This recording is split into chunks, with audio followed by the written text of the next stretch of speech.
What is up, everyone? It is Chewburger84 here with a reaction episode of One Nerd All Things. Thank you for stopping by.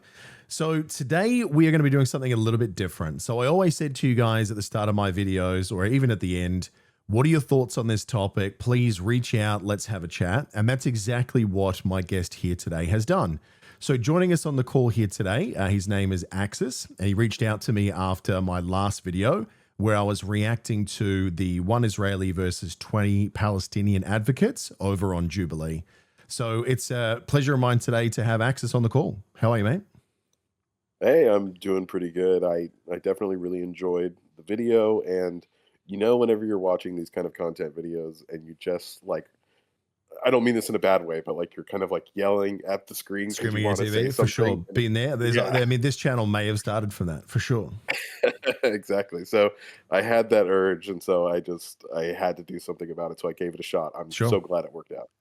No, nice. No, I appreciate you doing it. And again, like I mean that when I say it, because especially on the topics that I guess we're talking about at the moment, they're so nuanced, and I think there's always something new to learn and debate on these topics to try and solve the world's problems and bring peace to the Middle East, as they say. I think that we can do it right here. I think today is Think peace we in the got it? Middle East for everyone else. Listen, I don't know what kind of influence that you wield, but I can guarantee you that I can pull no levers. So we'll see what happens. We'll find out. Yeah, and don't expect to go viral because I mean I've got 40 subscribers, which I appreciate every one of them. But let's just say it might be a minute before anyone sees this. I can already tell after today we're going viral. You and I all the way to the top. I'll be riding your coattails. Sounds good. So tell me about, I guess, what were the points that I spoke about in the previous video that you wanted to have a chat about? So I definitely like. I always think I want to approach this as like a good faith conversation. Obviously, like one of the Sure. things I hate the most that we see so much nowadays is people approaching things very hard lined in one direction, and I don't think that's and Yeah. closed off to any like even though they come in with the guise of wanting to learn more about it and expand their mind whenever it comes to other people's opinions, but they really aren't. They just want to say what they want to say, right? And I think that's an For sure. urge of everyone, but like we have to be cognizant of, we need to actually think about, okay, you know, does this person have a point? And so, For sure. at the end of the day, I have no idea if that will happen with me or not, but I'm definitely going in with the intention of trying. And Sounds I good. assume that you are doing the same. Yeah, for sure. I mean, But I yeah, don't have a backing of anyone, obviously. I'm just a voice and a guy, operating out of a spare bedroom. So, because you are right though, because obviously those kind of hardliners, I mean, they've realized that's what gets them monetized, right? Is that once you can yeah, hook into something that is on a fringe or something is a bit more of an, especially if it's more of an extremist angle on something that's either very, very mhm, left or very, very right, you're going to get a yeah. community out of that because there's people who love to find that echo chamber and then swim in it every day because it feels nice. I agree, and like I'm like centrist left, like somewhere there. Hmm. I wouldn't find I think I occasionally have a right like take. It's usually not a very hard right take, Yeah. but occasionally it's there for me. Um, Is this the Shane but Gillis thing that you used to be progressive, but now you're getting early onset Republican? Is that what's going on here? God, I hope not. I love that joke so much. but but I think that in this situation especially because it's so divisive. For sure. Um, it's like 90% of the left is pro-Palestinian, at least in large part, right? And Well, it's funny how it didn't used to be necessarily that way, though, right? It's been a huge swing no, in not at such all. a short period of time. Yeah, I mean, it makes sense why. Like, I get it. Like, Hmm. but um, I am I'm not quite there, and so like I wouldn't say that like I would say that like I'm pro-Israel to a point, Hmm. and that point has passed. That's why like I feel like I'm being objective to it. It's really hard, especially as you even mentioned before, like when you even when you're aware of echo chambers, right? Like Mm. sometimes even when you are aware of them, you could still be in them. You know what I mean? It's like For sure. a real matrix scenario. So Yeah. sometimes whenever I'm coming out of it, I'm like, okay, well, I think I'm being objective, but am I really? Because I do keep getting reinforced news to a lot of my specific views. Hmm. So, Well, the and algorithm will especially like, find you, right? Yeah, exactly. Like no matter what your point is, like I mean, algorithms are amazing. Like they'll find you and they'll stick to your what Oh, for sure. It exactly is what so you think strange that that you most of my want. news is being Yeah, broadcast by large-breasted Swedish women. I don't know how this happened. that's crazy. Yeah, I know. Wild, man. For me, it's all Mexican weather people. Like I don't understand. Right. Like Yeah, yeah, yeah. yeah, that's the one for me. I don't know I think why. it's just the soccer Um, anthems at the moment, right? That's all it is. yeah, it's certainly not anything. I mean, my wife can't get mad at me if that's the case, right? Is she So. Mexican? Yes, but she probably wouldn't care who I was looking Oh, at if sorry, it you mean was. more from I the mean, point of view of, not necessarily objectifying women. I thought you meant because it was like it's yes, okay because it's the same culture. Now I'm with you. Right, right. yeah, yeah, yeah, yeah, It was a yeah, boobs. but It was a boobs and butt, not a nationality debate. I get you. exactly. Good But I man. Okay. mean, the other one is also true. So yeah, but Right. either way, she wouldn't be a fan of me watching that, no matter what the ethnicity I'm was. with So, you. um, anyways, but oh yeah. So point being, I'm coming into this and I'm definitely thinking that I have a more objective take. Mhm. Um, But, I could be wrong, and I'm willing to find out. That's the Sure. important thing, and I think that that's also a good thing too, like, you gotta try to get into the conversation and talk to people that aren't just yes manning you, you know what Yeah. I mean? So, yeah, anyway, so here's the attempt, but, Let's I think go. the biggest thing for me that I wanted to talk to you about was, Mhm. you really kept talking about actually, let me state this part first because I Sure. think this is important, and this part I think has got me into trouble in the past. Okay. Because the way I look at things, I like to kind of like strip the emotion from the analysis. Yep. Not from like my humanity. Like I still have that intact, but just like whenever I'm looking at something, especially when I'm looking at something in geopolitics, right, and Yeah. warfare, Well, it's like the I scientific tend method, right? Is you're trying to sort of go, does fact A hold up under scrutiny? And that leads to opinion to B, you know?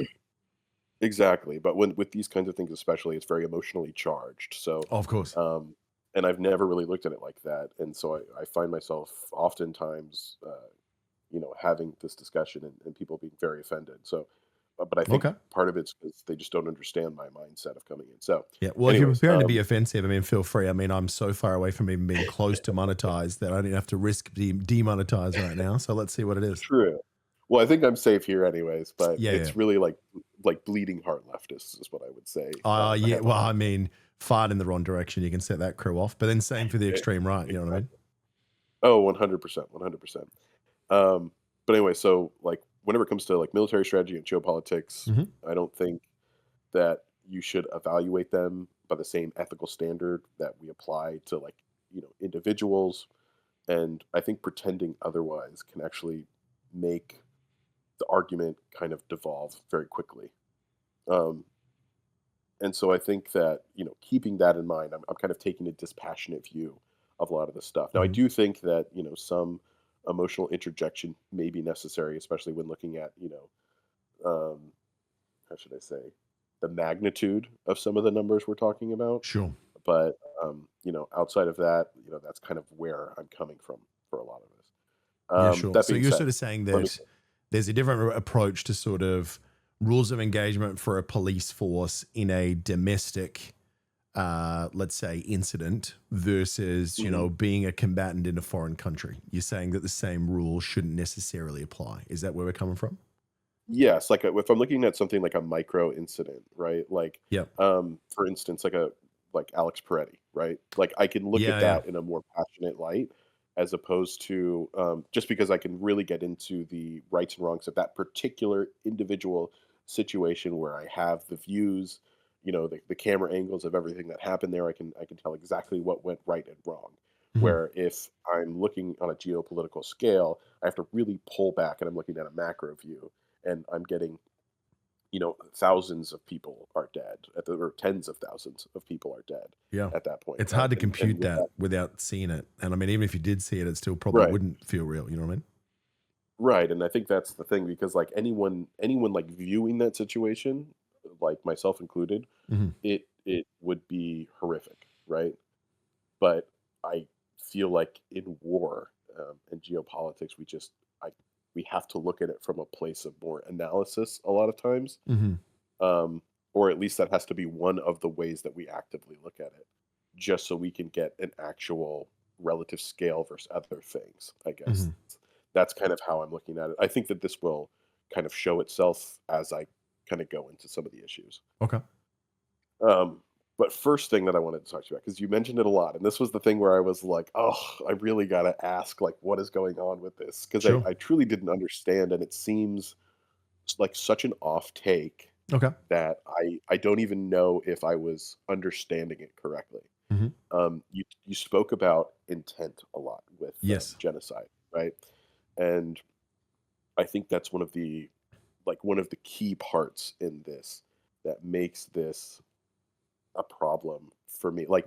Mhm. Like to me, what's happening there is not genocide definitionally. I know it's easy to slap the label on it Mhm. because it sounds like genocide, but in my So opinion, I it's really never love going into the nitpicking of the definition, all right? And I don't know if we'll okay. agree on one, but why don't you give me yours? And then, I mean, you Well, probably heard mine in the last video, but why do you think by definition it's not a genocide? Or I guess what we could even be entering the territory here is like in America, it's a different charge for murder and attempted murder. Do you know what I mean? So I mm, guess in the same context as you define it, I'd love you to consider, do you believe that there's an attempted genocide if you don't think it's a complete? no, I do not. Okay, tell Do me. I think that there's mass killing over there? Mhm. Absolutely. Yep. But I do not think that it is a genocide because with genocide specifically, Mhm. you're looking for intent of essentially wiping. Forgive me, I don't have the exact definition in front of me, but Mhm. I did look it up previously just to make sure I was correct, and it was at least this. This is a summation of it, I guess. But generally, it's where you are trying to you have intent to destroy entirely or in part Mhm. of a particular civilization. Yep. So I think to me, or group of people or something like that, Yeah. right? Do you want to read out Um, the original 1948 UN Genocide Convention? Because you're pretty sure. much quoting Yeah, yeah. that. Like you're pretty much right on the money. So genocide Okay. is the deliberate and systematic destruction. So deliberate being the intent Mhm. part, I guess you're Right. talking about, in whole or in part of a national, ethical, racial, or religious group. Yes. Yeah. Yep. Yeah. That coincides. From everything I read, it was intent instead of deliberate, but we're splitting hairs there. I think that Sure. it's the same. Not to mention in the video, it like the definition actually was thrown around a lot, and intent was always specifically mentioned, and it was the point of Mhm. contention even between you know some of the various debaters. But for me, so I look at it as I don't think that any of the actions that they did in particular have shown that they have intent to specifically destroy, in part or in entirety, that, you know, the Palestinian people as a whole or Palestine in general. I mean, I think it's easier to get to Palestine in general rather than the Palestinian people. Mhm. But like to me, that's not the case. I know with you, you said that I think you gave an example saying that I'm trying not to straw man you here, Sure. but I think you gave an example of if they had a general somewhere, right? Mhm. Hiding in infrastructure, like a tunnel down below a hospital, right? Yeah. And in that hospital, there was like 20 people there, Yep. and they dropped leaflets, right, um, to try to get the people out, Yep. but the people didn't leave, and which I get it's hard to just pick up and leave whenever that happens, right? Um, but then they decide to move forward and kill that, bomb that target anyways. Yep. You had said that in your mind that confirms that it is genocide because they No, continue I to think do it that the anyway. intention was to deliberately kill the civilians, is the point that I was making. But when it's on this scale of repeated events like that, I'm calling it a genocide because they are definitely attempting to get these people away from this area. And bear in mind, I can accept genocide or ethnic cleansing or attempt of both of those things as all appropriate labels from my perspective. That specific example, and this is not just me Mhm. picking on Israel, by the way, this is, Yeah. going back to Obama, as much as everyone loves, not to sort of shift targets, but to give you an idea that this Mhm. is not just something that I'm against one country doing. The amount of collateral damage with those exact situations that happened during Obama's drone era where they would, attack weddings full of civilians, knowing that there were civilians there, but they weighed the cost of going, well, this Al Qaeda guy's there, or this person from Hezbollah or Hamas or whoever it might be. We believe it is worth the cost. And we knew that civilians were going to die when we took that action. We knew it, but we considered that to be acceptable.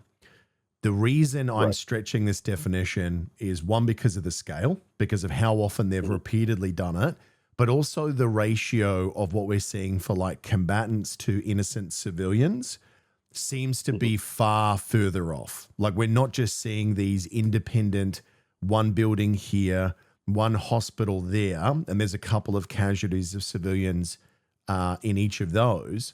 We're seeing the blanket flattening of multiple hundreds of square kilometers or square miles, because it sounds like you're American.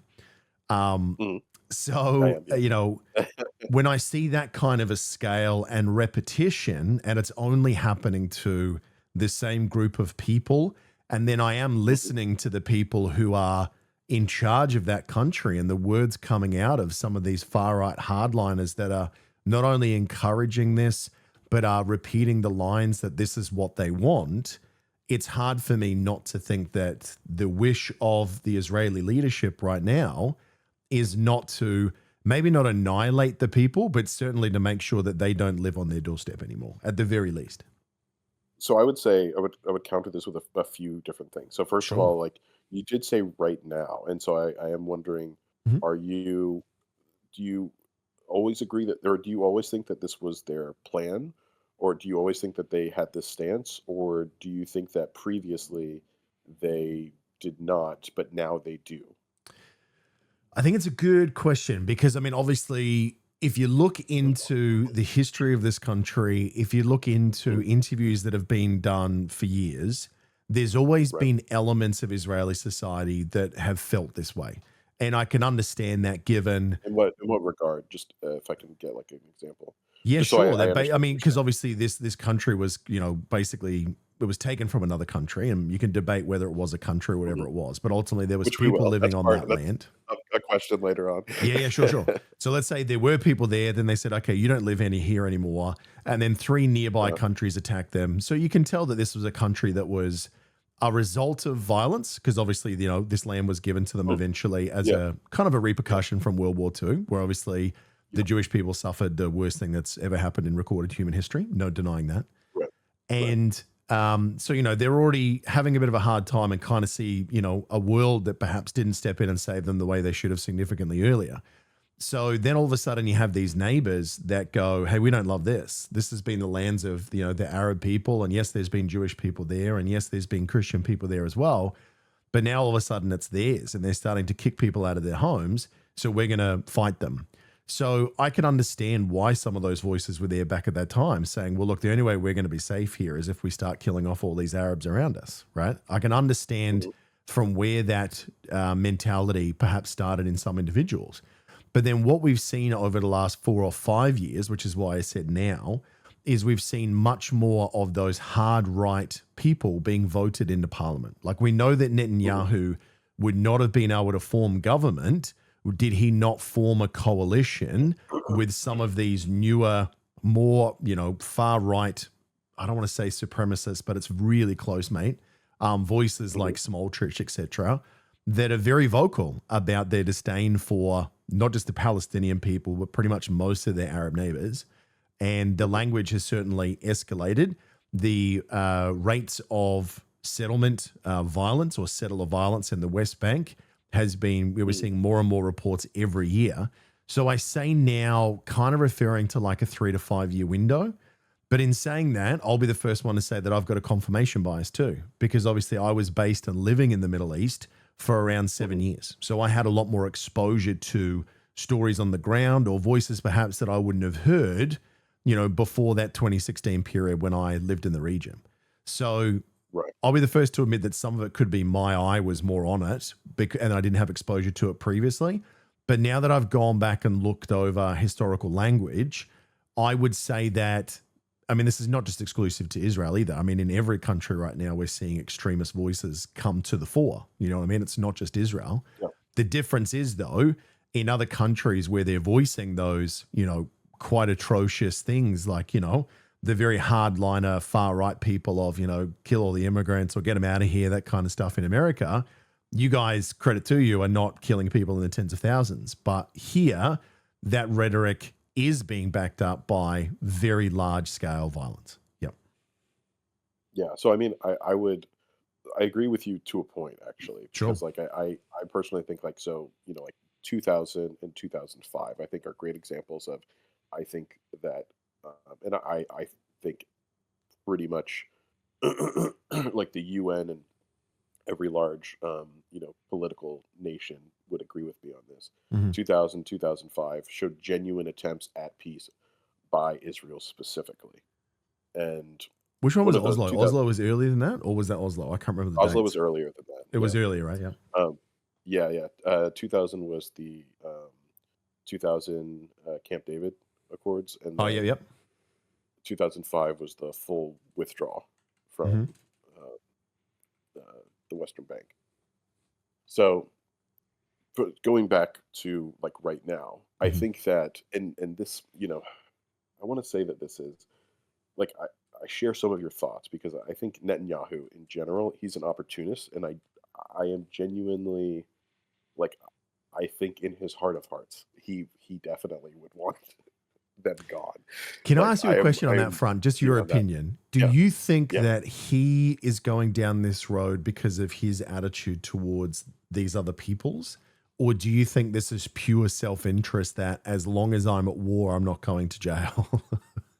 I think it's a bit of both, honestly, Yeah. because I Okay. think that he definitely is. I mean, that has to be on his mind. You know what I Yeah. mean? Like he's definitely aware of that. But yeah, and I think that, it's hard to say right now because if my calibration on this is correct, Hmm. like during the conflict, not that it's finished yet, really, but whenever it was in its highest point, even like Israel, interior in Israel, like they were getting very frustrated with Netanyahu for a lot of the same reasons. Okay. Then I think now they're pretty actually happy with what's going on because they're getting basically the U.S. to do a lot of their dirty work without them having to do much anymore.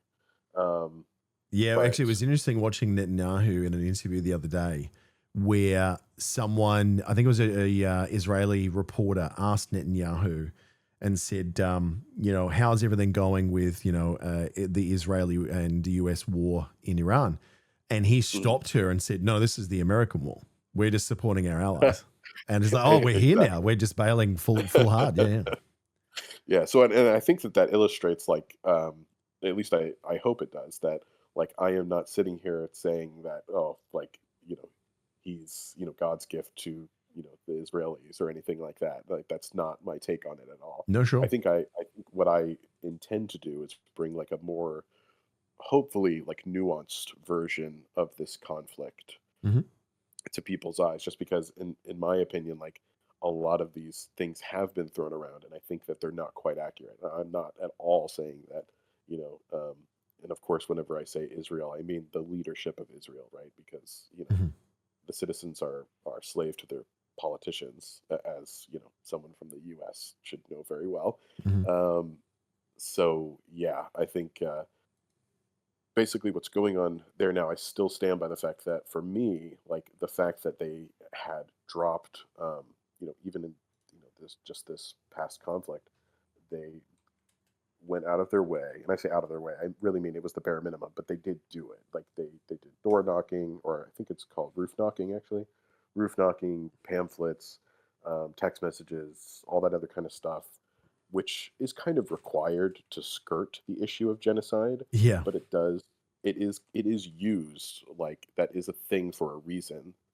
They are things used for the population to help them try to get out. This is not unique specifically to them, Hmm. but the fact that they did do that shows that, in my opinion, it just cannot be considered genocide because, and I think that also the fact that they were willing to make, I mean, how should I say?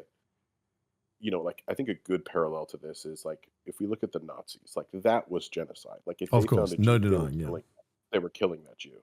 Like in reality, in Israel, Palestinians live there. Like I don't think it's as much a problem with the Palestinian people in general.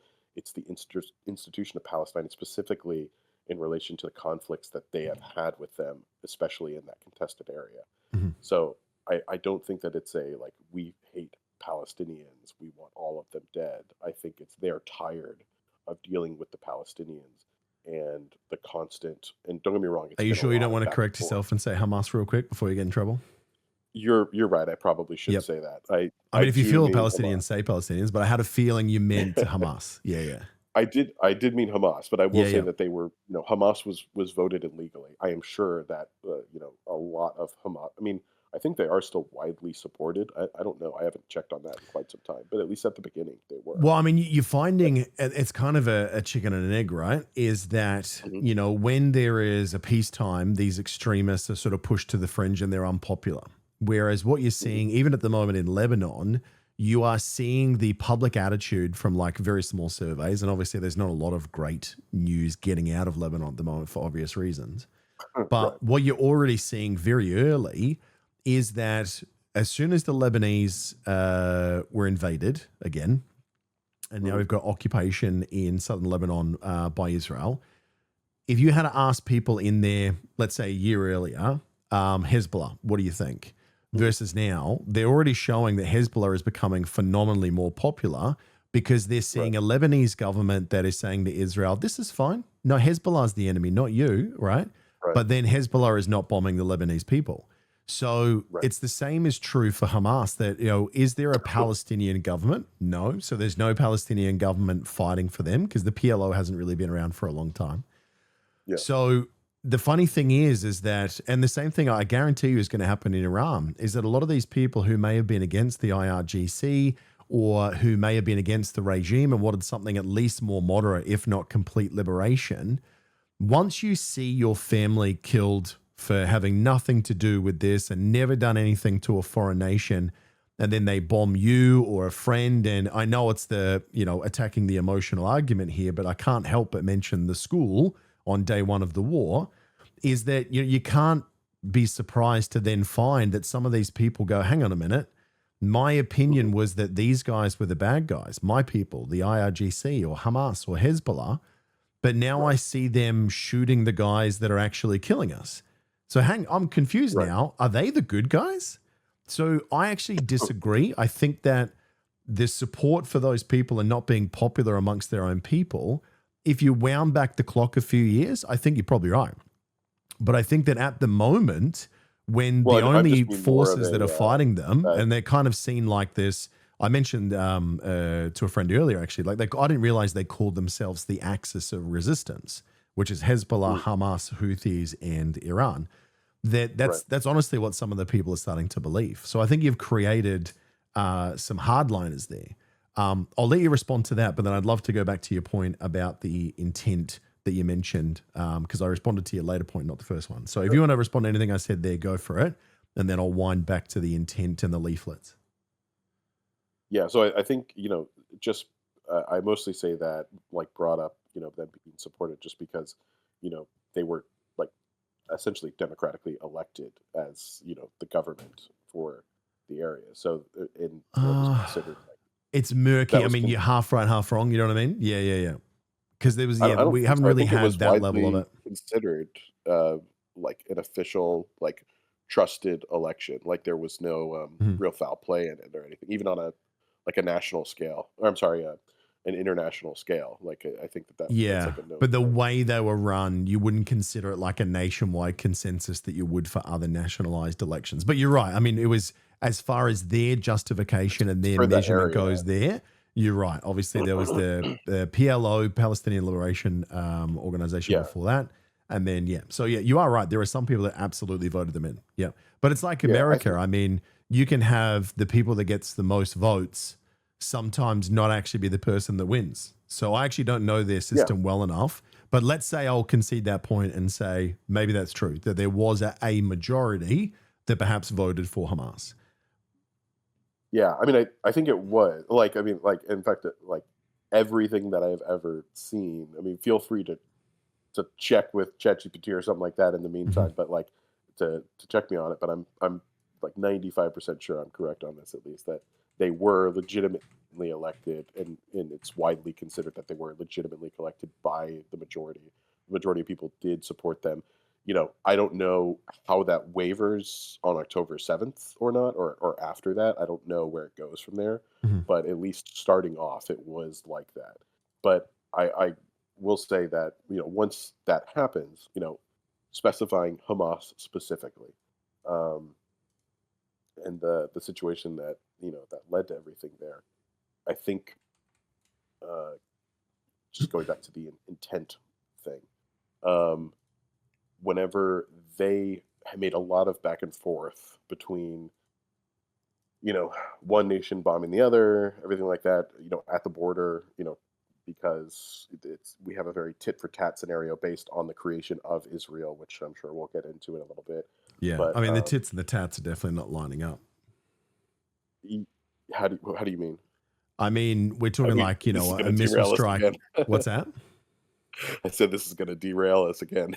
Oh, no, potentially. But I mean, Actually, the reality is, I mean, that's part of my argument, right? Is that I don't think it's like for like. I think that it's like you bomb one of us, we kill 1,000 of you, is the Israeli version of that. I mean, yes, but I think that, so let's start here because this is a good foundation to see, like, because for me, I feel like this deals with some of the later stuff. So, Mhm. just as far as Israel's creation, if you would humor me, let me ask you a few questions to see like Sure. where your thought process is on it. Okay. Do you think that Israel is a fairly established nation? Like, I mean, whether you agreed with the process or not, do you think it is a legitimate nation? Is what I should say. Depends what you mean by legitimate nation. Like, do I believe that it is a country that has people in it? And if you ask the people, where do you live? Do they say Israel? Sure. Like, legitimately established to the point of like it is their land, and whether you agree with, like ethically how it happened or not, like now, as of now, it is their land You and got to it's their define for country. me the their part, because this is where we're probably going to diverge.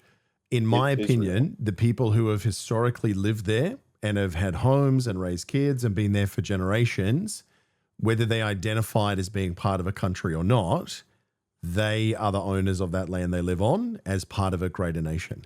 So if you said to me that it is the collective country of the cross section of Christians, Jews, and Muslims, and nondescript Arabs of different faiths, whatever you might have, and you said that this is a collective country for all of those people, I would agree with you. But if you say that this land, we've proven now that it's established and that it's owned only by people of Jewish faith, then you lose me. For Israel specifically, like the current nation of Israel. That's all I'm saying. I What think I think what you're getting into is like who belongs there, like culturally or Well, that's kind of ethnically or what's what this conflict is all genetically. about, I suppose. So, do I believe that, like by definition, Israel is a country? I mean, yes, but is the same way that I recognize Like, do you think? Palestine as a Let me country? let me rephrase it like this. Maybe this Yep. makes it easier. Do you think that Palestine has a right to get Israel back as of right now? Like it is truly Yeah, look, that's a tough Palestine one. I mean, you land. can't reverse long-term colonialism. I know there's a desire in Mhm. some places to do so, but I mean that is a how long is a piece of string argument, because Australia goes back to our indigenous people. You have South America being taken away from anyone of Spanish roots and going back to Mhm. civilizations that may or may not exist anymore. Then you have obviously North America Yep. going back to the indigenous peoples of your lands Yeah, as Native well. Americans. So Yep. you could make that argument everywhere. But then I would also That's flip that's that my point. argument Yeah. that if your definition is you can't give it back, then I would say that, well, Israel never had the right to have it given to them. You know what I mean? So the same argument can be used on both angles for both the creation of New What Israel, do you if mean you we can can't call give it. it back? So it wasn't theirs before 1940. Well, yeah, I know that, but Yep. like, so it was taken, um, by what I consider to be a legitimate claim on the land, based on basically might makes right at the time. That was the situation. It was owned by the British, um, and they dispersed it Yep. how they wished. Yes, people got fucked over. Yep. and that is unfortunate. They went through a war over it. Yep. To me, at that point, like I actually think I'm getting a little bit ahead of myself in the conversation I thought we were going to go to, but I Mhm. actually think that Palestine legitimately had a claim to that land up until like during the war. I think if they would have taken out Israel at that war, I would have been like, all right, like it's theirs. They won the war, Well, they did take but some they didn't. pieces at the start, but then obviously it was taken back, Well, later. So yeah, you're right. I It's mean, being back and forth and on some Israel, parts of it. Yeah. yeah, Israel even gave back some of the land to Egypt too whenever they, won the war as Yeah. well. So I mean, like, that happened like at the time during the war. Of course, the borders moved around a lot, but Yep. at that point, I would say that Israel established itself as a nation. Like it is a legitimate nation at that point. They've defended it. They have the territory that Yeah, I can was handle given to them. that. So if Yeah. I can handle that, can you handle that Palestine under those, the definition and the rulings of what was made in those Mhm, 1940s, that Palestine mhm. also have the right to be its own nation state? Oh, 100%. Okay, cool. Yeah, yeah, definitely. But yeah, I think that 100, and in fact, I don't even understand why it's not like officially recognized. Actually, I think it may have just recently been officially recognized, Yeah, well, I mean, but our for the my longest time, it country was and not. countries nearby to me have gotten in trouble for recognizing it. So if you're a country that So weird. recognizes a Palestine, there are Mhm. many Israelis that will get upset with you. That's uh, I don't know. That I haven't heard that, but that's weird. I Like well, I I can haven't heard say, of. and again, subsets of personal experience, right? So confirmation bias. Mhm, So not sure. only have I seen this in the media, but I was on a flight Uh-huh. with I was on a business trip and we're flying from Right. Australia to the UAE, and I struck up a conversation with an Israeli guy who was very reasonable, and they were talking about stuff. He's like, "Oh, what's on the agenda for your trip?" It's like, "I'm going here," and then I got some of my guys coming up from Palestine, and his face just washed, and he was like, "There is no Palestine," and I was like, "Oh, sorry," and then yeah, he started to basically school me, and let's just say the way he spoke about them wasn't good. I was quite angry actually about Yeah. the way I that mean, he fair. referred to them as subhuman and that they all need to be wiped out. He was very much one of those guys. Now this is a personal context story. I know I this was gonna doesn't say I apply do to feel like all that's of them. anecdotal. No, no, Yeah, no. I do But I feel mean, like you it's will see anecdotal, some but people that if you do that, they'll immediately say, no, no, there is no Palestine. They never formed as a government. They aren't this, they aren't that. They're not recognized. Basically trying to delegitimize that state because yeah. then in my mind, there's a reason they want to do that because then they're not attacking another nation, so it's more defensible. Mhm. I mean, I don't I, know the I mindset because I haven't asked all of them, but that rhetoric definitely yeah. exists.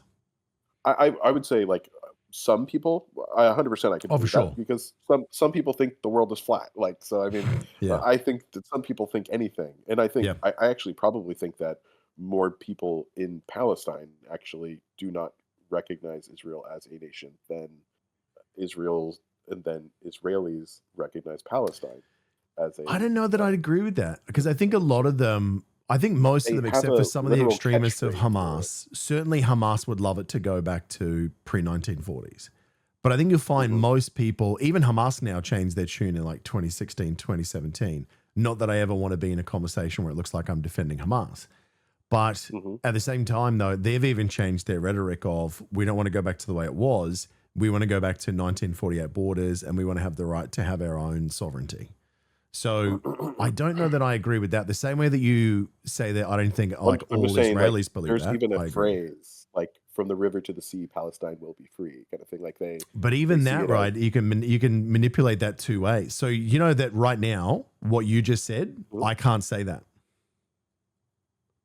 No, why? no, literally, they changed the laws in Uh-huh. my state here in Australia, right?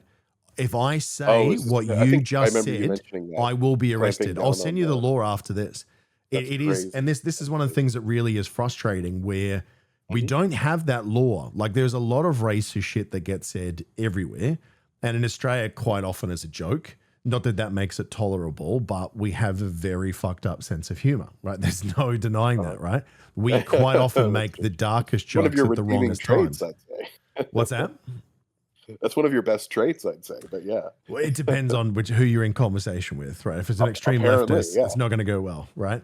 But anyway, not to justify it at all, but we don't have that rule. Like, there's not sayings that if you automatically say it or you wear a t shirt, or as a protest Mhm, in Brisbane highlighted not so long ago, if you sing it as part of lyrics of a song, not even the Right. full thing, but just a subset of 4 words, you will be charged, and it will go on That's your crazy. permanent record. What Yeah. kind of arrest is it, if you don't mind me asking? Like, is it like just a fine? I mean, not just a fine. I don't mean to demean it like that because I think it's crazy. But like, is it a Good fine? question. I Is know there potential first jail time in offense, it, or- depending on the severity, it is only a fine. But let's just have a look here. So I can't actually read half the rules because they get me in trouble.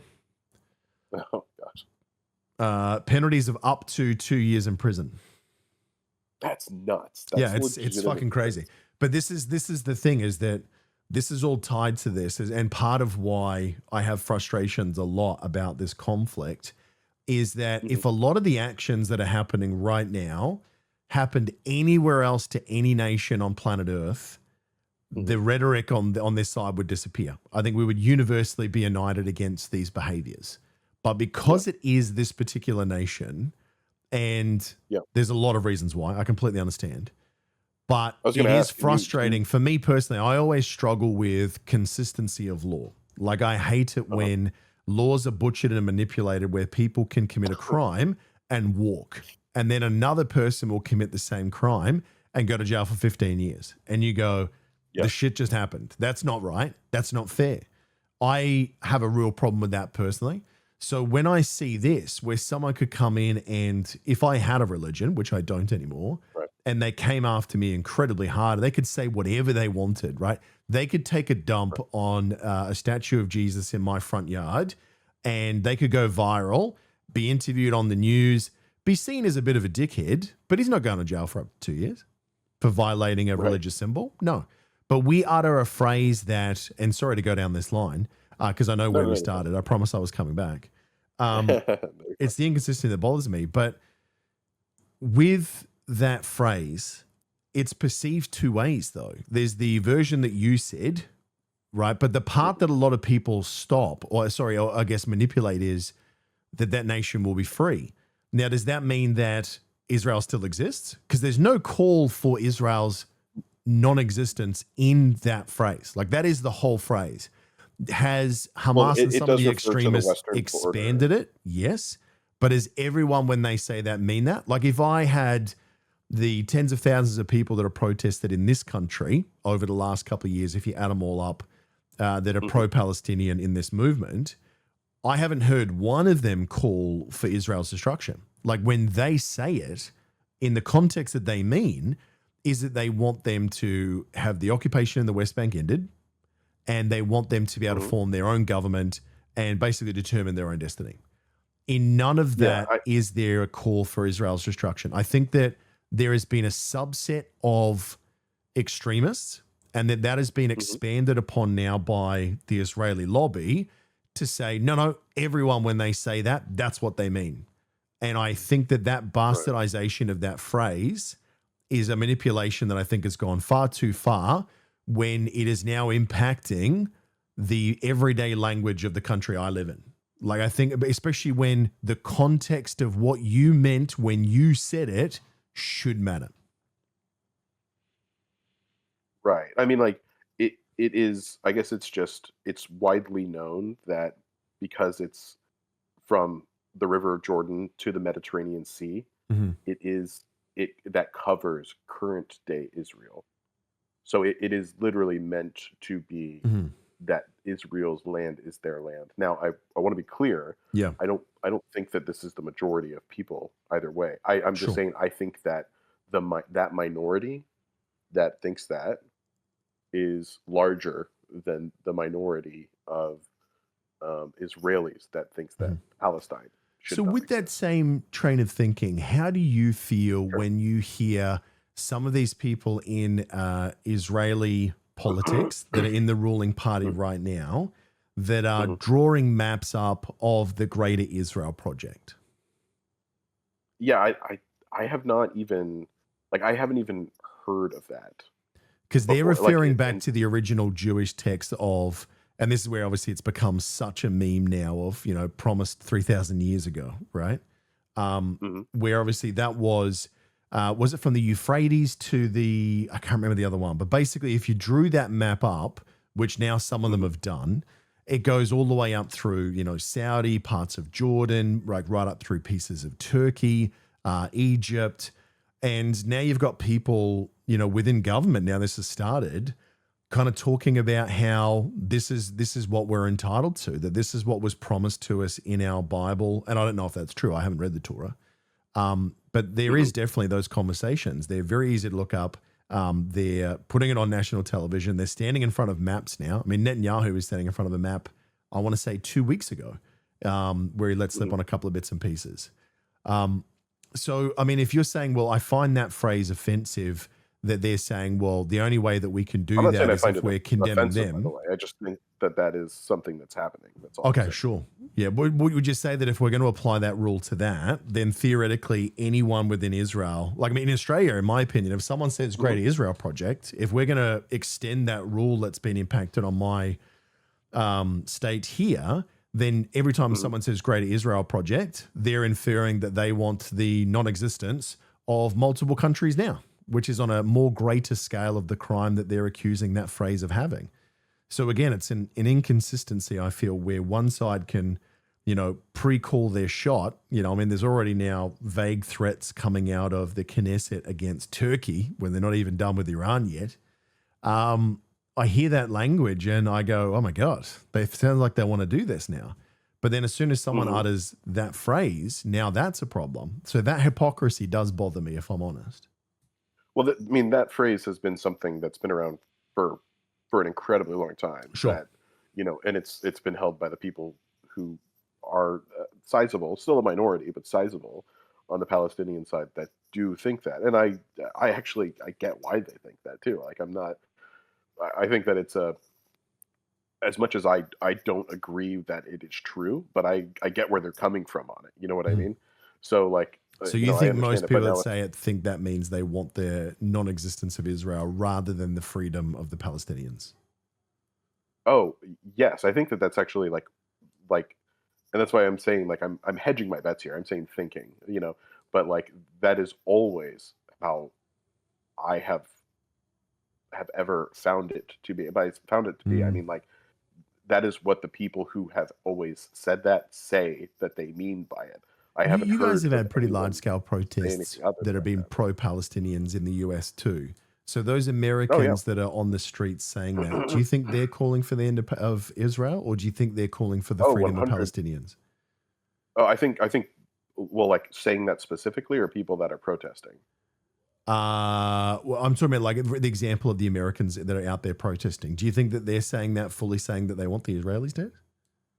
I will say that let me put it to you like this, especially when talking about people in the U.S. protesting for this. I will say that is how it is meant from everything that I understand, and by all means, check it. But that is how it is meant when Palestinians say it, because they understand what it means. Yeah, I don't think we can blanket statement the same way that we can't blanket statement what I was saying about some of the Israelis that I'm aware of too. You know what I mean? I don't think it's all Palestinians or even a majority that think that. That's why I said I think it is. I see what because you mean. And yeah, because that is what, and I say that only because like that is literally what the terminology was meant to mean. Like it can only mean that, like geographically. And that's how it's always been backed, like even officially. Now, whether every single person that says it knows that it means that, or someone has co-opted that to mean something else. I think language can evolve so easily, though, and I think it has. Like, I mean, the word cooked means a completely different thing to my grandma versus an 18-year-old on the street in 2026. So I don't know. I'm having a hard time of thinking that it's that widespread. But you're right. Well, none of us can prove a point here because it's feelings, right? Yeah. Well, let me just finish my point on this one particularly. So I think that most Palestinians, I'll say I think that most, right? Because I think that's fair. Of me to say. I don't. But I'll come back to it. Sorry, mate. I just hear you. Okay. No, it's okay. But yeah, I think that's my stance on it. If it's not, then I'll eat crow. But when Palestinians say it, because I think that they're more in tune with what the actual meaning is, yes, I would like to think that most Americans, whenever they say it, they actually mean that too, because they understand it. But I would not be surprised in the slightest bit if they didn't think that, or they co-opted it to just mean that they want Palestine's, sovereignty as a nation. I could understand it from that point of view as well. But I mean, in the US, there is a gigantic like portion of the pro-Palestinian movement that does not think that Israel has a legitimate claim to be a nation. That is like not a that's why it's not even like shocking to me that they would say that, because that is Yeah. a sentiment, an actual sentiment here. And it's not a small sentiment either. Like there's lots of people that think that it is not right for them to be there. Well, I mean, in the same way that Australia doesn't have a right to exist the way that we are now, the US doesn't, you know, Well, but they're Mexico calling for like doesn't. right, but they're like saying that like legitimately like it should not exist any longer Yeah, and I because think that it's I think never there's a even huge hypocrisy in the way that they say that, and that's a point I'll concede, you know, of course. gleefully, is that you can't sit there and say that Palestine needs to be able to have their own independent nation set up, and then at the same ride saying, but the other side doesn't deserve that right, because I think you're I kind of 100% agree. against Yeah. your own cause there. So, you Not to know, mention it's not practical, right? Like it's like that's not helping anything, I think. oh, for Like sure. neither is on the other end of the extreme saying that Palestine should exist. Like it's not practical. No one should ever think that. No one should ever do that. It's fundamentally stupid.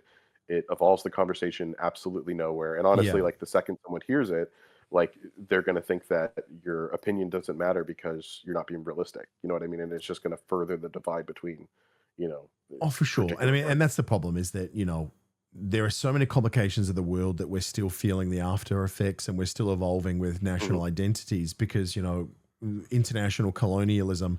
Look, I would have said about a year ago, I would have said it's ended, but I feel like we're going back just quietly, but we'll talk about that on a different day.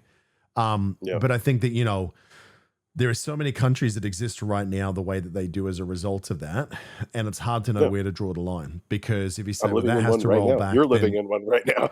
yeah, exactly. Yeah. I mean, most of us are. I mean, most of us that are incredibly pale and super English looking, living Mhm. halfway across the planet, who have direct DNA lineage going back to, you know, the British Isles. The reality is Mm. we're here because of the actions of colonialism. Now, Right. we've also had generations now that are in this country, and you know, you'll see things break out here all the time. Like we actually, on the weekend here in Australia, we have a thing Mhm. called Anzac Day. Just, you know, random context, but just so you get a feel for Right. who we are. So Anzac Day for us, that stands for the Australian New Zealand Army Corps, and it's in memory of basically the largest deaths day that we ever suffered as a military force, Australians and New Zealanders Mhm. together, on the shores of Gallipoli in World War One. So we got fucked Okay. over by the British. They dropped us on the wrong beach. They said, hey, dickheads, Right. climb that hill. There's machine guns guys on the top, but you just run up there with a knife and figure it out. We went, all right, bro, no worries. So we lost a shit ton of people. You know, like many people were, we were just cannon fodder for the British. So we have that memory day. Now, what Right. has been, and it's become quite political here in Australia, is that what any major event or speech or sporting event or anything in this country now, before it can commence, Mhm. I'm not sure what I'm supposed to politically say now. I think it's traditional landowner or First Nations person will come up to the plate and welcome everyone to the country and just say, hey, Mhm. welcome to this is our land from, you know, 10,000 years ago. But you guys are welcome here. And it's supposed to be something that brings us all together.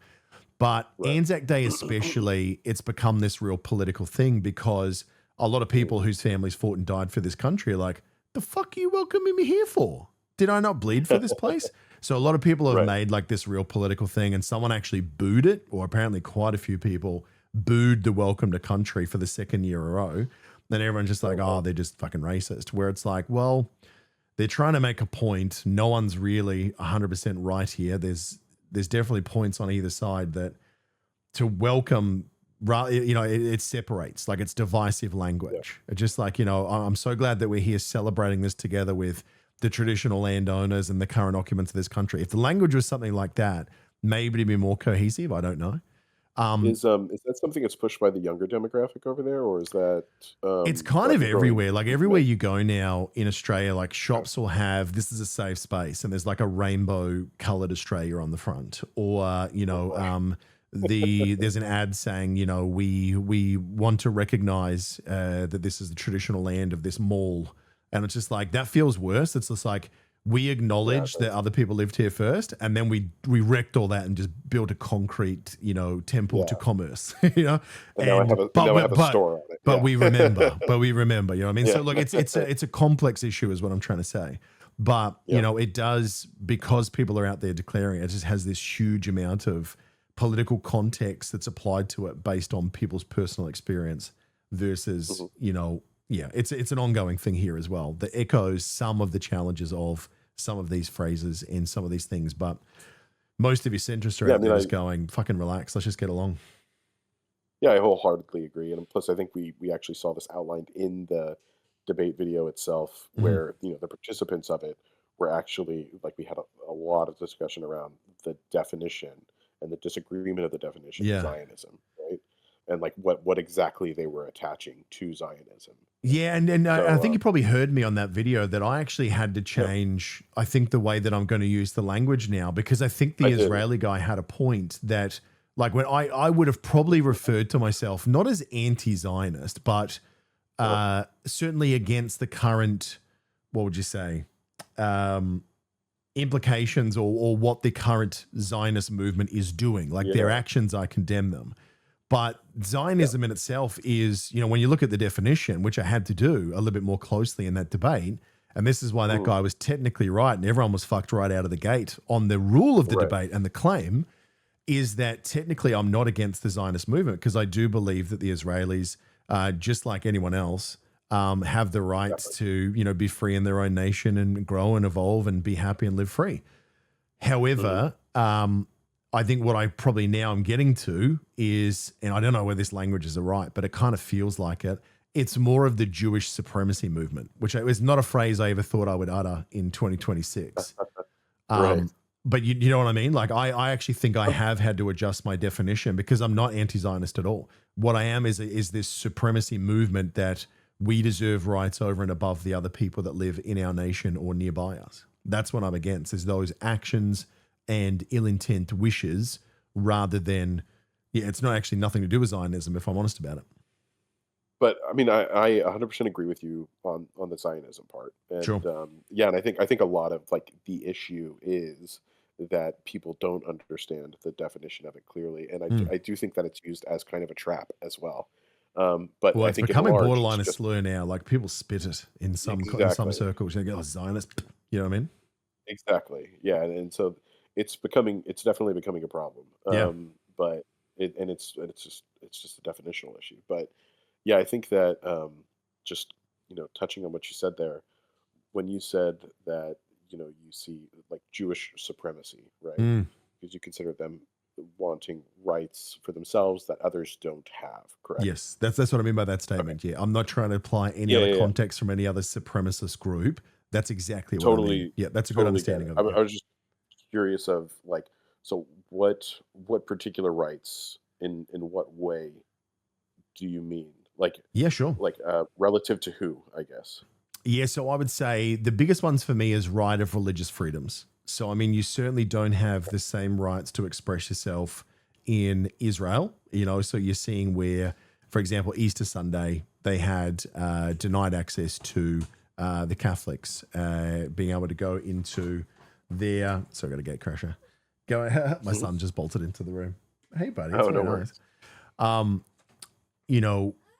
We had them denying access for them to be on the most religious day of the year, saying, no, you can't come in, mate. It's not safe enough. Meanwhile, they were, still practicing, all of their worship at the temple. We saw multiple times they've denied Muslims access to holy mosque sites whenever they're, presenting in any form of conflict, which we seemingly always are now. So the freedom to express your religion in the holy sites and the access to the holy sites to other religions, because those holy sites there, most of them are shared by three major faiths. Now, I don't have a dog in this race because I was raised Christian, but I saw dark shit done in the name of Christianity and swept under the rug in my hometown to people I care about. And for me, I walked away from religion going, if you can defend that, you're full of shit everywhere, right? So I don't have a dog in the race, but I believe that if you're going to be allowed to do that, everyone should be allowed to do that. And that's where I think the problems of an ethno state anywhere are a problem. Mhm. You know, I'd imagine that in Vatican City, I've never actually looked into it, but I reckon that if I walked into the square in front, or a big circle, that's probably a better way of describing it. If I went there and put a rug down and started praying to Allah, I'm sure I'll probably get in shit for that too. And that's not okay either. Right. It's shown disrespect both ways. But, you know, we've seen things that have been done out the front of the, is it Al Aqsa Mosque? I can't remember how to pronounce it. I think it's Al Aqsa. Anyway, I'm not sure. it's a pretty major site for Muslims in the region. And, you know, they've had like photo shoots done in front of it by Israelis. They've been active, politicians, I should say. There's been active, like just signs of disrespect out the front of it. So number one is the right for freedom of expression. Obviously, there is the settlers, you know, that they're deemed illegal, but they're thriving and expanding every single year, and the punishments are just not there. They're probably the main ones, but the most recent example, in my opinion, the most egregious. Did you see the vote that happened in the Knesset not so long ago, where they had the vote on the death penalty for non-Jewish Israelis and Palestinians for crimes? No. Did you? I would encourage you. know I you know it doesn't mentioned sound like the in most thrilling in the debate on video. planet Earth, right? Yeah, I'm happy to find you a copy and send it through. So what you are going to see is a vote being brought forward, or a bill, basically voting to reinstate the death penalty for non-Jewish Israelis and Palestinians for certain crimes inside Israel. That does not apply if those same crimes happen to a Jewish Israeli. And the way, and not only did it pass overwhelmingly, but they celebrated it with champagne. And many of the, I don't know if they're called senators there or not, excuse my ignorance here. Many of them, you know how every American senator is wearing like a USA flag pin on their lapel? Mhm. Some of these guys are now wearing nooses in that pin. Wow. Yep. Yeah, that is bad. And unfortunately, this is all very real. So that to me was just a further example of this double standard, or two different levels of society within Israel. And that's the problem that I have, that it is a Jewish ethno-state. And as long as by definition that's what it's going to be, it cannot be an equal society for anyone who lives there that isn't Jewish, I'm afraid. I don't see how you get there to make it equitable. And I saw someone defending this the other day, saying that, well, you know, those people shouldn't have the same rights as us because they haven't served in the IDF. Like, we've bled for this country, we fought for this country, even though they were forced to, you know, because obviously that's part of the sign up sheet when you want to go and live there. But my understanding is they're not allowed to. So it's like, well, if that's what you need to do to earn that right, at the very least, you could offer a pathway and say, okay, well, you may not be Jewish, but if you serve, that's your pathway to equal citizenship. I wouldn't love it, but at least it might be a step in a direction towards something more equitable. I'm not sure. Yeah, I actually think that they are able to voluntarily do service Oh, is that for right? the military. Yeah. Now I am not 100% sure if they get the benefits. If they do it, because that is the roadblock for anyone to get certain benefits there, Mhm. which is why, you know, Israelis have to go through it. But I believe that they do get the benefits if they volunteer to go through the service. So, yeah, I think So I'm partially wrong here for sure. So non-Jews can serve in the IDF if they're Israeli full citizens, but while it's voluntary for most non-Jewish citizens, non-citizens generally need to be eligible for the law of return, which most of these guys are not. And you mentioned the Camp David Accords a while back. One of the Yep. parts where those accords fell apart is that they wouldn't allow a law of return for Palestinians. they wouldn't allow a law of return for Yeah, so you Palestinians. know, like the 700,000 odd people that were given the boot in the 1940s. Yep. My understanding, and again, it needs to evolve, but my understanding is one of the sticking points of that is they had the right to return for people who sort of have that, you know, Jewish lineage to be able to come back from 3,000 years ago. But if you were a Palestinian who could prove that you lived in the region and you lived in what is now the borders of Israel back then, they said, well, we should have a right to law of return as well. And that was shot down. Mm. So you have to have at least one Jewish grandparent to be eligible for the law of return. And it sounds like, Mhm. from what I'm reading here, that that's what you need to classify as an Israeli citizen, and that's what you have to be able to join the IDF. So you can still do it as a Palestinian as long as you have the law of return. Is Which that you what you're don't, saying? though. It doesn't exist for the Palestinians. Hmm. Yep. So it says, I mean, it's saying Israeli citizens have to be basically have the right to return. So to be able to be a citizen, by the looks of this, which means you must demonstrate at least one Jewish grandparent.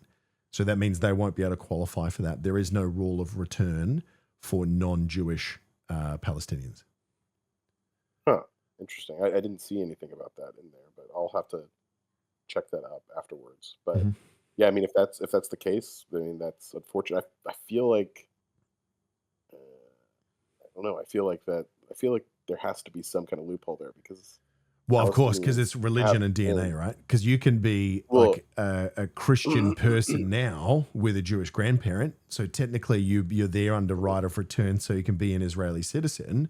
But you could now have chosen a different denomination of faith. Right, but You I know what mean, I mean? I imagine there's loopholes like that. I mean, maybe there is more than that, but my understanding is it's not like automatically, oh, you live here, yep, absolutely, come join the IDF, you're one of us. It's really mhm. hard for them to get citizenship and the same rights. Yeah, I'll look at it more closely. I'm For sure. kind of like, checking as I go now. I don't see anything about it, but there may be nuance, because I'm getting paragraphs upon paragraphs that I'm not going to sit here and read right For now. sure, Sam. But I Yeah. don't see Yeah, anything if you yet. find But yeah, anything I'll else, have to send look it at to it me because earlier. if I'm wrong, I'm happy to update my opinion on Yeah. this. But most of what I was reading into before that debate review Mhm. was parts of this, and I looked into it a little bit more after I saw Sure. the claim of, well, they don't deserve the same thing because of the IDF thing. And it's just like, well, are they actually allowed to serve? And yeah, from a quick look, it looks like no. But again, Well, it's not also, like a hard no. There's definitely like extreme exceptions, but in most people, they're not going to be Israeli citizens. huh, interesting. Mhm. Well, yeah, I'll look into that one. But I also did find, ironically, just this one, which I find surprising, Yeah. that marriages between Israelis and or I'm sorry, between Jewish and non-Jews Yeah. are not recognized within Israel as Oh well. shit, is that true? That's Shit, I didn't know the case. that. Yeah, apparently that's the case. Oh So man. you can do it. You can get married abroad, but you cannot get married in Israel. Oh shit, there's an example on that side of the camp Yeah. then. Yeah, wow, So, okay. like, I had no idea. to your case, there's that. I didn't realize that Yeah, until now. wow. But, Because I yeah, thought they were trying that's to get as many people married in as they could to try and expand the fold. Like, because I thought there was I a thought big so, push and there for a while where they were trying to encourage Israeli women to go and maybe partner up with, outsiders, so to speak. yeah, Um, Israeli women specifically, because technically, how the Jewish people see it, if yeah. you come from a Jewish womb, you're Jewish. Oh, right, So, okay. not yeah, not necessarily the other way around, Well, but, that sounds like in like here, right? It's like if you got at least one Jewish grandparent, I'm assuming if it was the grandmother, then you're automatically a lock, right? yeah, but it's, like, specifically a woman, not just, Mm. like a grandparent. Like, I think genetically, obviously, you are, but I think you have to be born from a Jewish womb Okay. to be considered fully Jewish. That's Um, interesting. I have to look any into that one Yeah, too. yeah, I have to. I mean, that's like a how should I say? That's never been something I've looked up, Mm. but uh, knowing people from that community, I'm a part of that community loosely. That's always been like a known thing. But Mhm. as you get older, you hear things, and then you're like, is that true though? Like, and I'm wondering now, is that is that true, or is it something that's been changed over time, or whatever? So I'll have to Yeah, check that interesting to myself. know. But yeah, anyways, back to the point. Like, Sure. so yeah, there are. It does look like there definitely are things, but I would say that like, it definitely is. I would say it is an ethno state. Mm. Like the rights that they do have though, in large, are all of the like they have the right to vote, right? They have the right. Well, I guess the right to be in the military is in question, right? Well, at least you don't have to. You're not required to be in the military. Whether you can volunteer is now in question.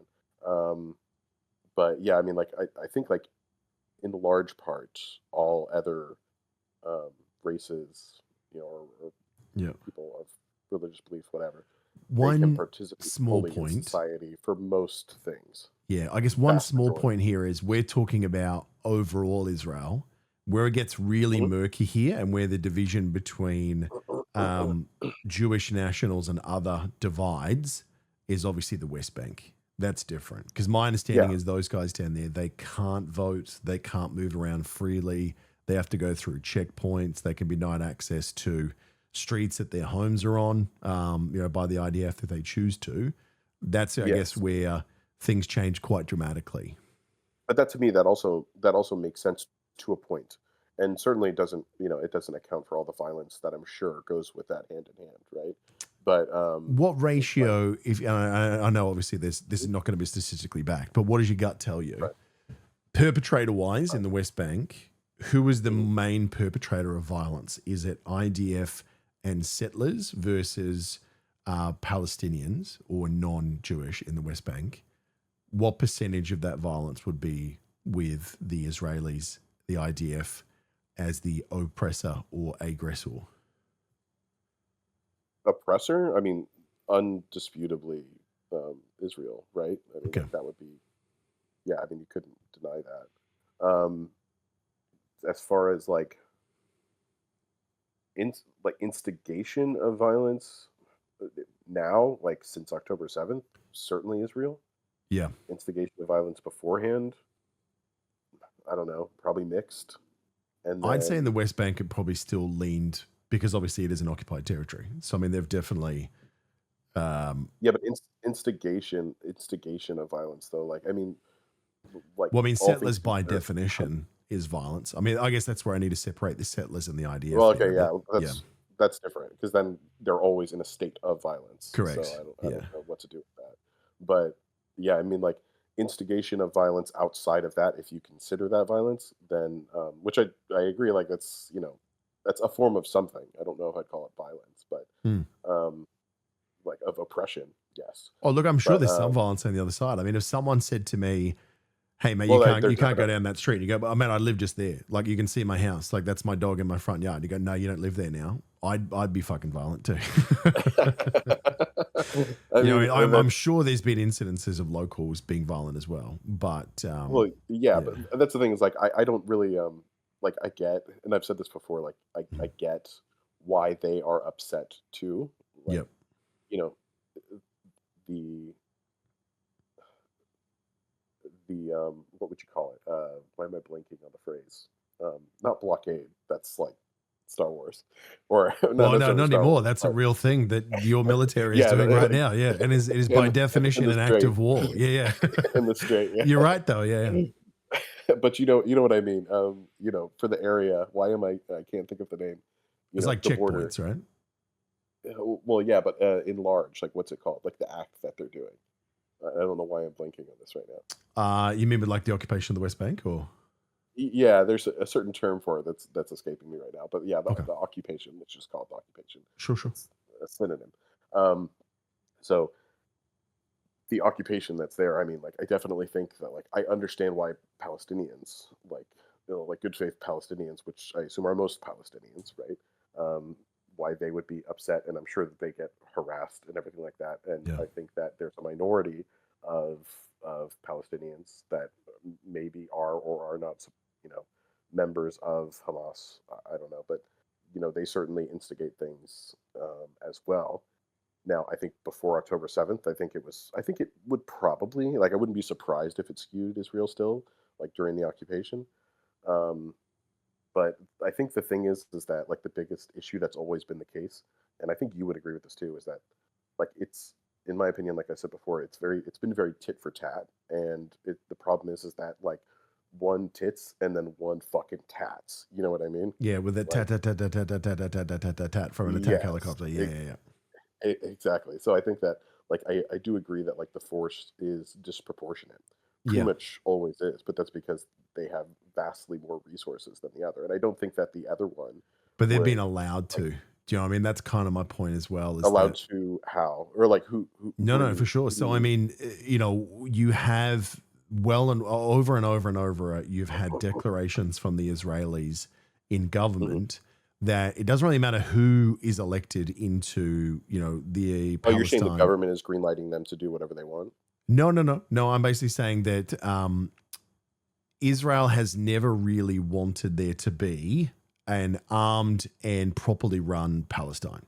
Because if they started arming, right, to build their own military, which is a nation state, they should be allowed to do, as any other nation in the world can do. Israel can build whatever they want, and the same way that Palestine can build whatever they want. But it's been over and over again. There's been a red line from the Israelis, sort of saying, "Yeah, you guys can have your own thing down there, but if you start building But shit, you can't be armed. then we can't have that on our doorstep."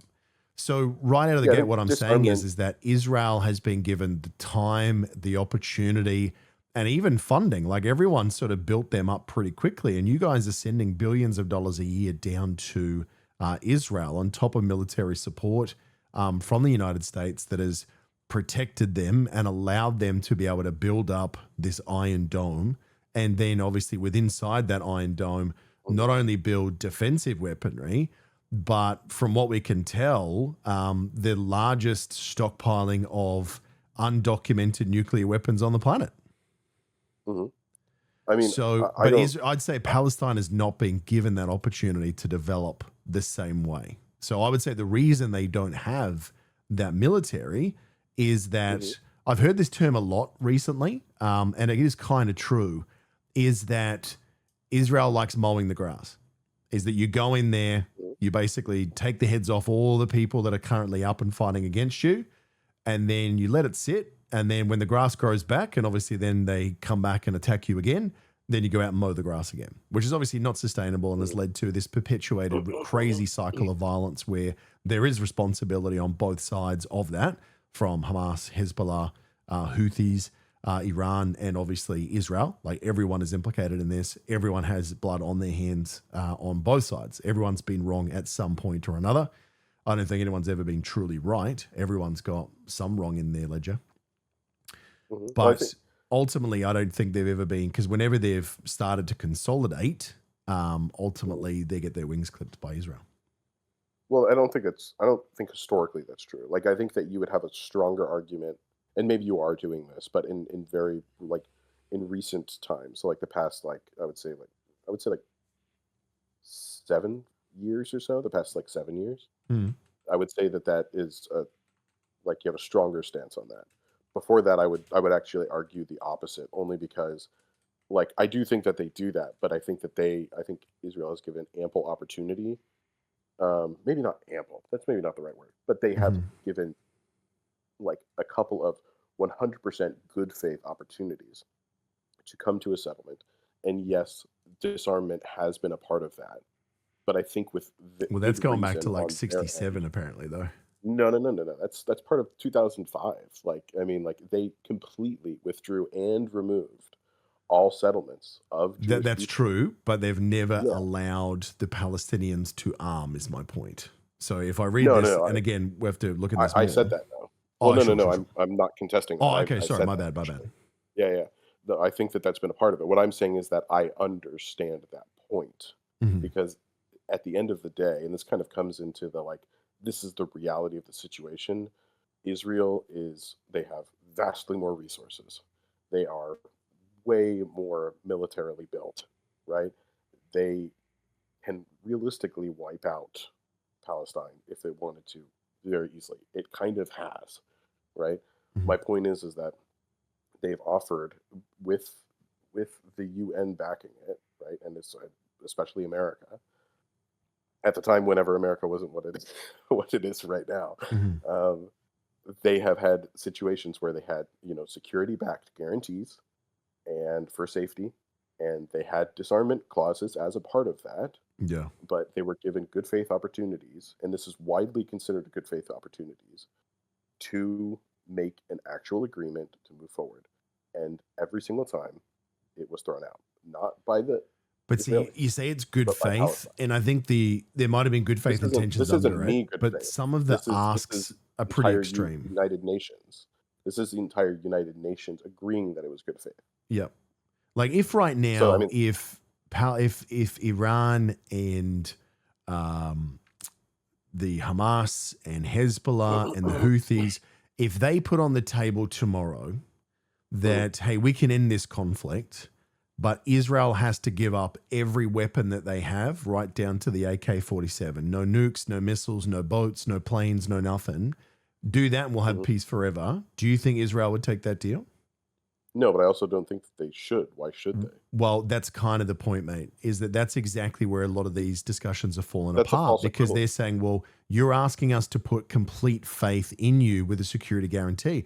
And But the remember that status that's quo is been not the offered same. back to them as well. So there was the Arab nations all got together. I think it was just before October 7 and then again in the year after, the first year after October 7. And they said, look, just let Palestine be a free state because then there is no need for this axis of resistance. So we'll make sure that there is no violent Hezbollah. We'll make sure there is no violent Hamas. We'll make sure that there is no violent Houthis. We'll guarantee your security. We'll arm you. We'll protect you. Just let Palestine go and let them build and develop. If you do that, we'll give you a security guarantee. So they all said that in good faith as well. And even Hamas agreed to that. They basically said, yep, we're more than happy to let that go. Go back to the original 1948 borders and you got yourself a deal. We'll disarm, we'll do this, we'll do that. As long as you allow Palestine to form its own, defensive structure. And So let me Israel respond to basically that. said, go fuck yourself, which, Well, is, let me respond. understandable because there's no trust on both sides. Yeah. Well, but there doesn't need. I mean, like that's not true. There should be trust on both sides. But what I'm saying is that there's a huge difference in status quo that would never happen, nor should it, because it doesn't make any sense. Like I Why? understand that it's like, well, I'll explain it to you. But what I'm saying is that just to preface where I'm going with this, like that's like how to say China and Russia. It's like the whole world coming together and saying to the U.S., "Hey, disarm everything, call it a day. We got your back." Like the U.S. realistically will never do that. They would never do that, and why would they? Why Mhm. should they? They're the superpower right Then now. why Like should? Oh, so you're it's saying not that because Israel is bigger, they this. militarily they shouldn't Yes, have to, they but would. Palestine What I'm should saying have is to not. agree. I'm not saying necessarily even saying, well, yeah, I don't think that they should either. Like it wouldn't make sense because they have the upper hand. They have the high ground, as you would say. But if Like they've already there's got it, no why do point they to them care if saying, a peaceful partnered Palestine arms? What if they care if they're allies? well, because I don't think that they first of all would be like allied necessarily. I think that they would be entrusted, hopefully, to have like a truce. I don't ever see Palestine going to bat um, for Israel ever. But But those I think groups that would have that's fought together before the 1940s because everyone lived in, I mean, it was never, true peace. oh, I mean, how many Israel. nations are not? But the reality is Well, but the Israel wasn't Christians, the there. Muslims, and the Israel and the Jews did live there to a certain extent as in peace as neighbors. So Yeah, we've but been not there as before. Israel. Yeah, but not as Israel. And like even then, like there, I mean, like the Middle East has the most infighting out of any geographic area in the world. I mean, if you're I going back over mean, actually, you thousands can of argue. years, You can. true. But then you could say the same thing about Well, far no, I'm North talking. Europe and the British as well. So I mean, I'm not even where are we talking. measuring this? Well, no, obviously, I'm not talking. Then because at a certain point, we're not even in that region. But I mean, like, obviously, you can expand it like Rome, right? Like, I mean, we have a huge issue there. I'm talking about like, within the past 100 years, I would say, Well, and I think I that would actually say that's a you could probably manipulated argue statistic because of Africa the United in that as States. well. But That I think every single one of those conflicts has had something to do with you guys. oh, I'm not denying that at all either. So it's not But still, I infighting, mean, it's guided fighting of mm, we'll give you guns, you fight them, destabilize each other. So then two nations get to profit from that. I'm saying infighting, but also I agree, like U.S. assists and in some Yeah. cases instigates. Yes. But see, I don't like that Um, infighting thing because I think that thing gets trotted out a lot. That it's basically it perpetuates this. These are barbarians that would just kill themselves if we let them. You know what I mean? Where this sort no, of not almost barbarians, but derogatory regimes. kind of stance with that No, language it's towards the Arab regimes. states. Yeah. No, I think it's regimes. Regimes lend themselves to be, by and large, temporary, and they're very vulnerable to coups. Like this has happened various forms of coups. Like this has happened, But a lot of like those coups historically. happened because of the United States. Like Libya was a Oh, I'm stable not. I'm nation not before you disagreeing guys that. did that, as I'm not was disagreeing with that. But I'm not saying. Iran. I'm not disagreeing with that. In fact, I 100% agree with that. In some Mhm. cases, we have instigated, but that has not been always the case, and it's certainly not. I wouldn't even say the majority of cases. And now I would say that the majority of cases, U.S. has had some involvement in, even if it's just backing, like sending aid to some sides in some cases, but also military aid in some cases. But yeah, but I don't think like instigating. I think that they certainly have instigated. I Mm. don't think it's a majority of the cases. But I guess But that all I'm comes back saying to is, my point earlier that, like, you were saying well, wait, that, wait, wait, well, real these quick, guys real, are dicks real because quick. they said no to the great deal, the good faith deal. Well, it's not a good faith Mhm. deal because it's a one sided deal saying you give us everything that you want and we'll allow you to be there, but trust us that we'll never take land from you, even though we've got documentation of doing that quite a few times. And we won't allow No, it's settlers, even though we've tolerated it quite a few times. It's well, you're that's the asking thing for though. You full have no. disarmament, which is a red line that many Palestinians will never allow it to be crossed because they haven't, because of the tumultuous history. They're just saying, well, we need trust, so let us develop. They had security guarantees. From who? The U.S. for one, as well as other UN nations. Yeah, but I mean, if it came to a war, I mean, we're kind of at this point right now, or we will be soon with Turkey, right? So let's say Hmm. Israel declares war on Turkey. What does Yep. America do? Because that's technically a NATO ally. You guys will Hmm. say, fuck Turkey. We don't like NATO anymore. Israel rules. So now we're on that side. Well, Security that's. guarantees from the US, Mhm. realistically, if you look historically, there's a phrase that I heard once and I can't stop Mm. quoting it, which is to be a friend of America is dangerous. Oh, sorry, to be an enemy of America is dangerous, but to be its friend is deadly. Right? There's Did there's you a say truth that? to that. Did I, you I say that wouldn't on trust the? it. I mean, I'm in Australia right now, and we rely at the moment far Mhm. too much on a security guarantee from America, because we've been pushed by America to have quite a confrontational stance against China, right? Because China is Right. our biggest geopolitical threat because we've made them that way, because we keep backing Hmm. US policies. And Trump has said, or America in various guises has said, don't worry, let us have bases there. Let us do this. We'll always protect you. But I have to say, based on what we've seen especially in the last year, I don't think they mean a lot. And especially when you see about how many of these nations were destabilized in that region that were once partners of the CIA or of the Americans. Look at the Afghanis. Like right now, I believe there's a push in America that Afghani translators and people who fought for the Americans that were then given asylum in America, Trump's going to throw them out and send them back to Hmm. Afghanistan. That's what they're trying to do in your government right now. Security Right. guarantees from the US mean exactly dick in the modern Let, era. let me interject real quick because Please, I yeah. never even got a chance to actually respond Sorry, man. to the part of how it's a dystopic relationship. Mhm. So I think that I do agree. Like in this presidency, more specifically than any other presidency, I think that we're in the Wild West a bit with that and our relation to you know NATO allies and everything like that. I do agree with you. I think historically we are one of the best security bets that you can get. Beyond that, whenever we have a formal agreement. Now, not to mention it wasn't just with us; it was with others. But I do agree, like that. There's always going to be something potentially called into question if you know, some specific thing happens that may throw this in problematic stance, I guess. But especially in this current situation. But I will say the difference is, and this is the most important thing, is that Palestine essentially has no leg to stand on. They were offered they're flailing in the ocean. You offer them a life raft, and they say, "No, I want a bigger life raft." And then you say, well, "This is the only fucking life raft that you're gonna get. You either take it or you drown." Like I'm not, and I don't mean that like as in that is how it should There's a be, difference between but that drown and saying we will come drown you, which is what that's evolved into. well, I think it's inevitable given. I mean, like this is how I look at it. The reason why this has evolved into this situation that we're in now, and this is arguable 100% because there's so much nuance into this, Mhm. but the since the creation of Israel, right? I mean, like the day that Israel was called an independent nation, right? Mhm. Like it was attacked in a war by three other countries, Sure. right? I mean, like throughout time, they have constantly been, specifically by Palestine, attacked. And I agree that they attack back, but Palestine is essentially the instigator in starting this tit for tat after the creation of Israel. But see, Like I would it argue was, that the creation of that state and the theft of that land, which is the way they perceive it, mhm, that is the defining thing, that there was nothing to fight until Israel was created. and they said this is Mhm. now a Jewish nation. Like you would have to take that as a But didn't personal we threat. Like agree if that that's America fair? came out tomorrow, and there are certainly many right wingers that are worried and terrified about this right now. They said we're a Muslim nation now, right? Mhm, So that's the rules. Get on board or get out.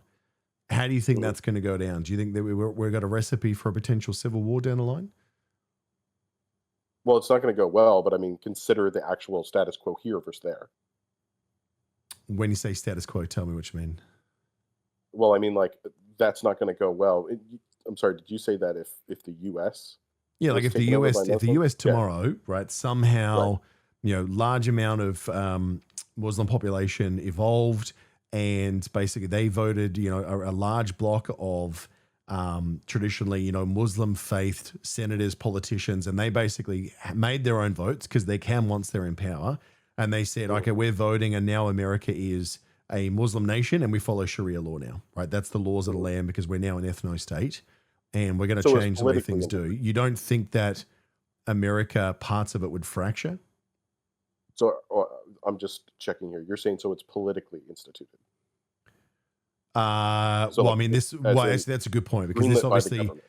that's actually a good point because coming from a political point, I believe you and I might be about to agree that would spark violence, or yes or no?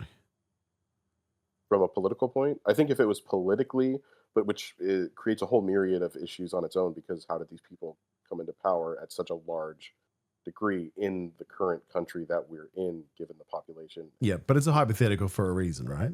Right, right, right. But I'm dealing with hypothetical. But I'm just saying, Sure. like, this already creates problems. But if that did happen and it was legally put into place, I don't. I mean, I think that there would be violence initially, but once like we essentially had a civil war over it, I think that would be that whatever side won, and I think that there would still be people who are pissed off about it. And there's probably still people who are going to try to attack it, but at that point, it is what it is, and the people that are going to be attacking it are going to be put down, like And whether see, we that's like it or why I not. think what you're basically saying there is that that would be like a, you know, so this the traditional South of America, if you will. That's your new Mhm. Hamas. That's the American Hamas in that But particular that's my point. hypothetical, right?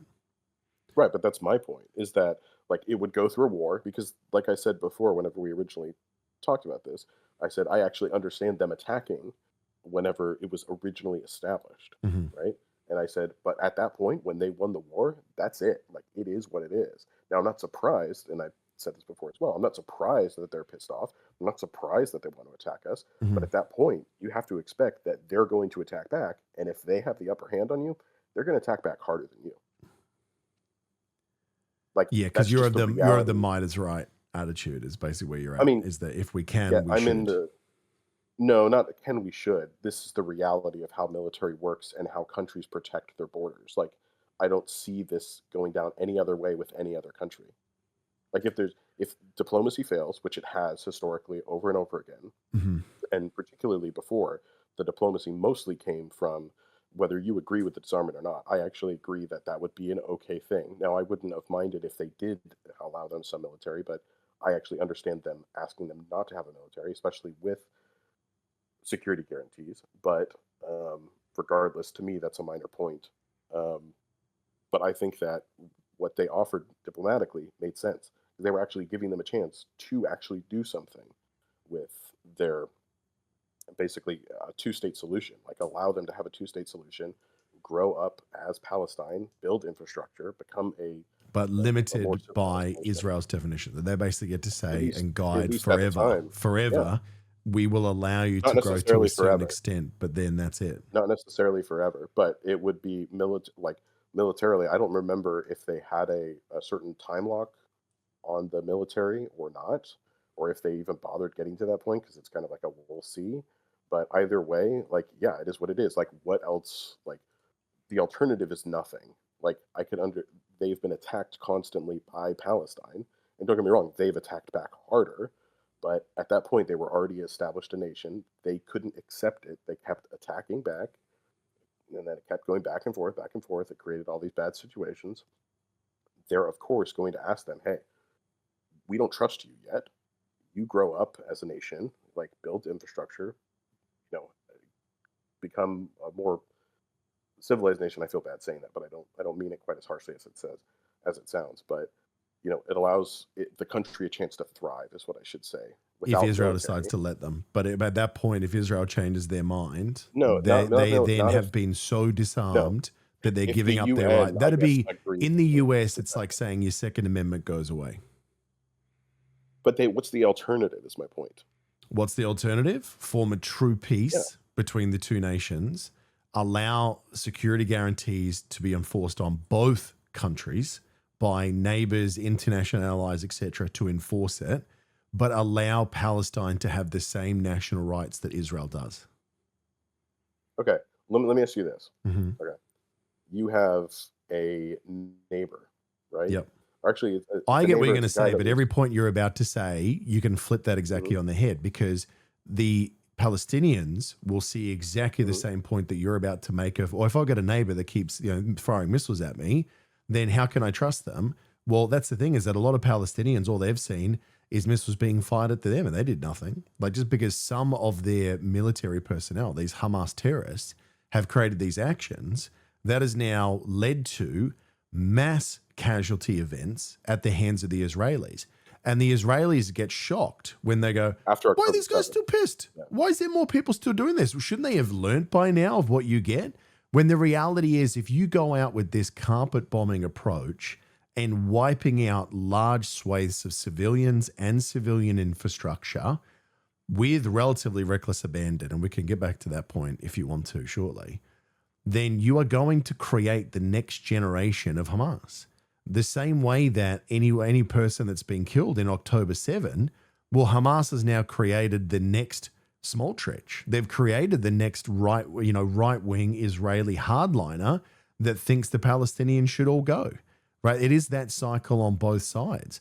But I think if you look at the numbers of extremists that are being created, I have a personal belief that those numbers are tied to the amount of death and destruction. So if you are killing more people, especially if they are civilians, I believe you are going to create more what you would view as terrorists against your nation in the following 10 to 30 years than the side who killed less.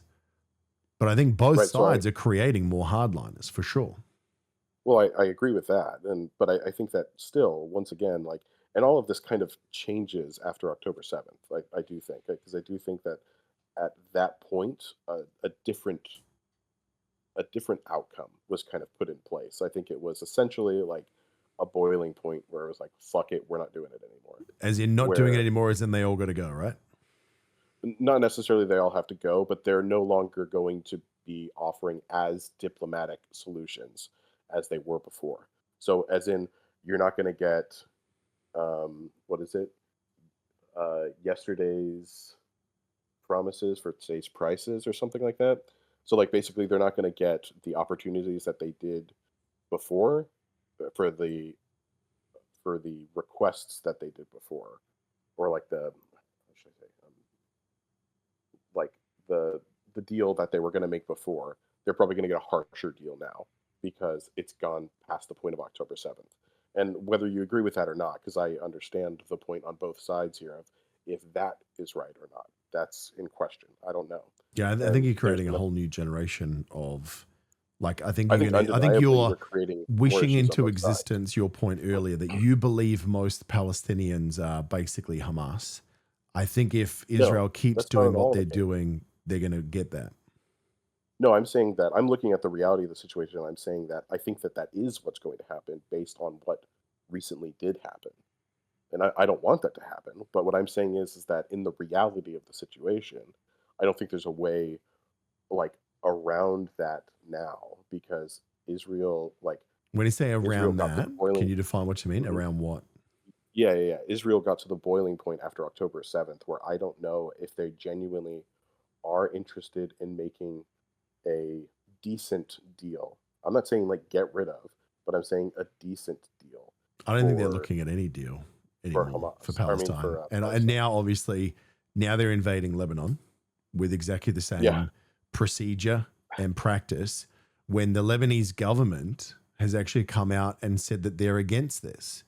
So if that's the case, right? If this is not about land Mhm. and it's not about expansion and borderline imperialism, why are they taking all of southern Lebanon? So Or, let me sorry, go ahead sorry, all is being dramatic. Anywhere between Mhm. 10 and 20% is what they're saying.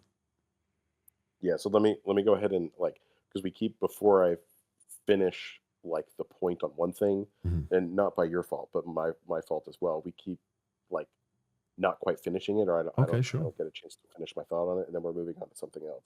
And so let me just walk it back real quick to Mhm.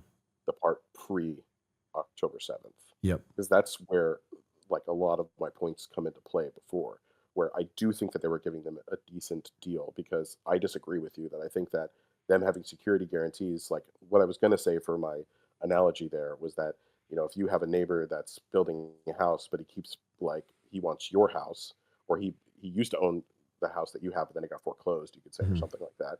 And then he keeps bringing a gun over and shooting your house, and then you get mad, and then you go and break his house down every single day. But then you have the police come over and say, "Hey, all right, like let's make a deal. Like you don't fuck with them anymore, and we're going to take your gun, but you get to build your house." And everyone agrees you get to build your house. Like that's the equivalent of it, and that to me seems like a rational thing, because this guy is going to get kind of fucked if he can't finally build his house, whether he has a gun or not. So if So that's the that's my. case, why did Mhm, Israel, if you believe that's a fair thing to do, is take the security guarantee, take that, and then mhm, basically take the win? yeah. Why are you not equally as pissed as Israel when they didn't take the same deal offered by the Gulf states in the US? Why they didn't take the So, I deal with the mean, Gulf I can states in send the you US, like, which. proposals that have come through from the Arab nations that have basically Mhm, said, we will get Palestine under control. We will make sure mhm, Hamas does not attack. We will make sure Hezbollah doesn't attack, the Houthis, whatever. mhm, We will basically bring them to toe. We will make sure that you are not attacked. And that we will believe that they will want to stand down. And Hamas actually co signed on to this. Hezbollah, I mhm, can't remember, to be honest. But they all basically said that if you stop the occupation of the West Bank, revert to mhm, the 1948 borders, and allow Palestine to be its own nation state and live mhm, peacefully as two countries side by side, we will guarantee your security, even if that means we have to attack Hamas, Hezbollah, or a now evolved Palestine. So they mhm. offered the same deal to the Israelis. So if you're saying that the Did they say, Palestinians I'm sorry, are to real quick, blame for walking uh, away from that deal, why are did you not they holding the same standard to the Israelis? was military disarmament a part of No, Palestine's no. agreement? Okay. So I would say that the difference there is that they're still at threat from Palestine. Now I agree they do have the security But that's the backing. same thing And with but I'm what you're but saying is well, no, that no, that no, would no, no, mean but I'm Palestine's I'm always under a I'm not threat from disagreeing Israel. there. I'm not disagreeing there. I think that they are at threat from Israel, For but I sure. think that there's no alternative. That's my point. Is that they get to thrive as a nation. They have to deal with the fact that yes, Israel has a military. They don't. That's scary. The best thing that they have is security from superior, or no, I shouldn't say superior nations. That's a terrible thing to say. But I mean more powerful nations, other powerful nations, I should say, because Israel's pretty damn powerful. But and that's the best that they have. Is that an ideal circumstance? Does that make you feel super safe? No. But is it the best thing you are going to get realistically? Yes. Whether you agree with the circumstances or not, that is the best you're going to get. Now the problem is that that wasn't good enough for them. And how I see it is okay. Fair enough. If that's what you think, right, and you think that you can get better, it's like gambling. If you think you can get better deal, fine. Let's see what happens.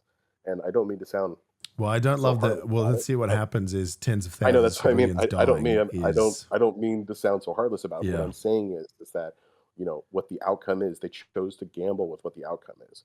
See, this Unfortunately, is just the a outcome variant of the was fuck horrible. around and find out Hegseth It pitch. kind of is, but I'm trying not to make it sound as bad as that. But in reality, it was. Unfortunately, like for instance, October 7th, right? So terrible. Obviously, not nearly in the magnitude of what happened afterward, Mhm. right? But you know, this is actually a good point I just thought of. But like, did they drop any leaflets? Did they do any roof knocking for October 7th? No, they didn't give a shit.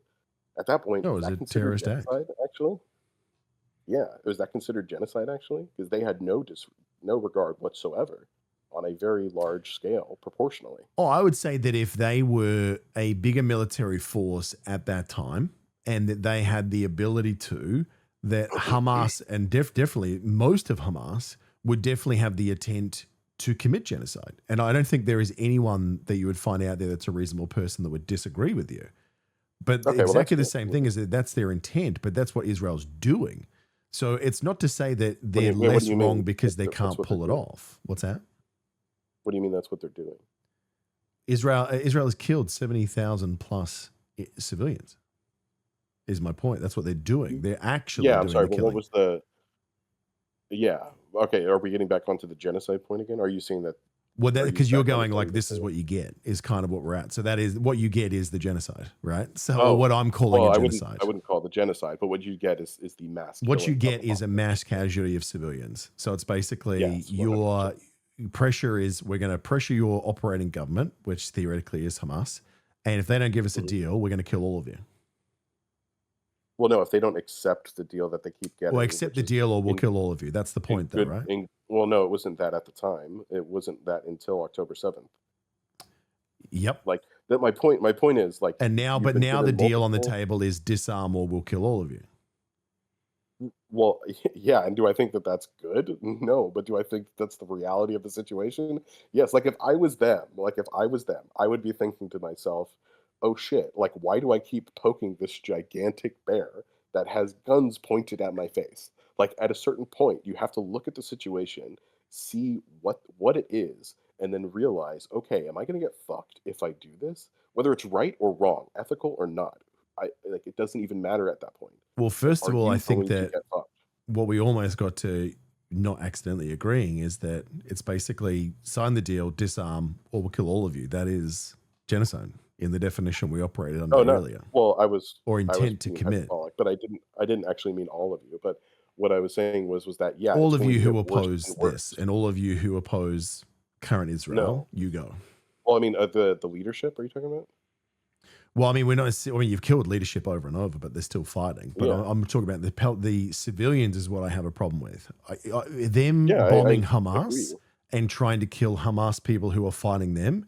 Of course, I don't have a problem Mhm. with that. That is your right to defend yourself, right? The same way that Hamas, as much as I disagree phenomenally with their methods, as much as I Mhm. find October 7th to be a horrendous and disgusting act that I wish never happened, the So reality how do you is take their them out? belief is that they are fighting and they're trying to protect lives in their country from the oppression of an Israeli nation who has continued to allow by their citizens and have sometimes fought to protect laws that can either have them killed or actually, in some cases, legally justified sexual assault.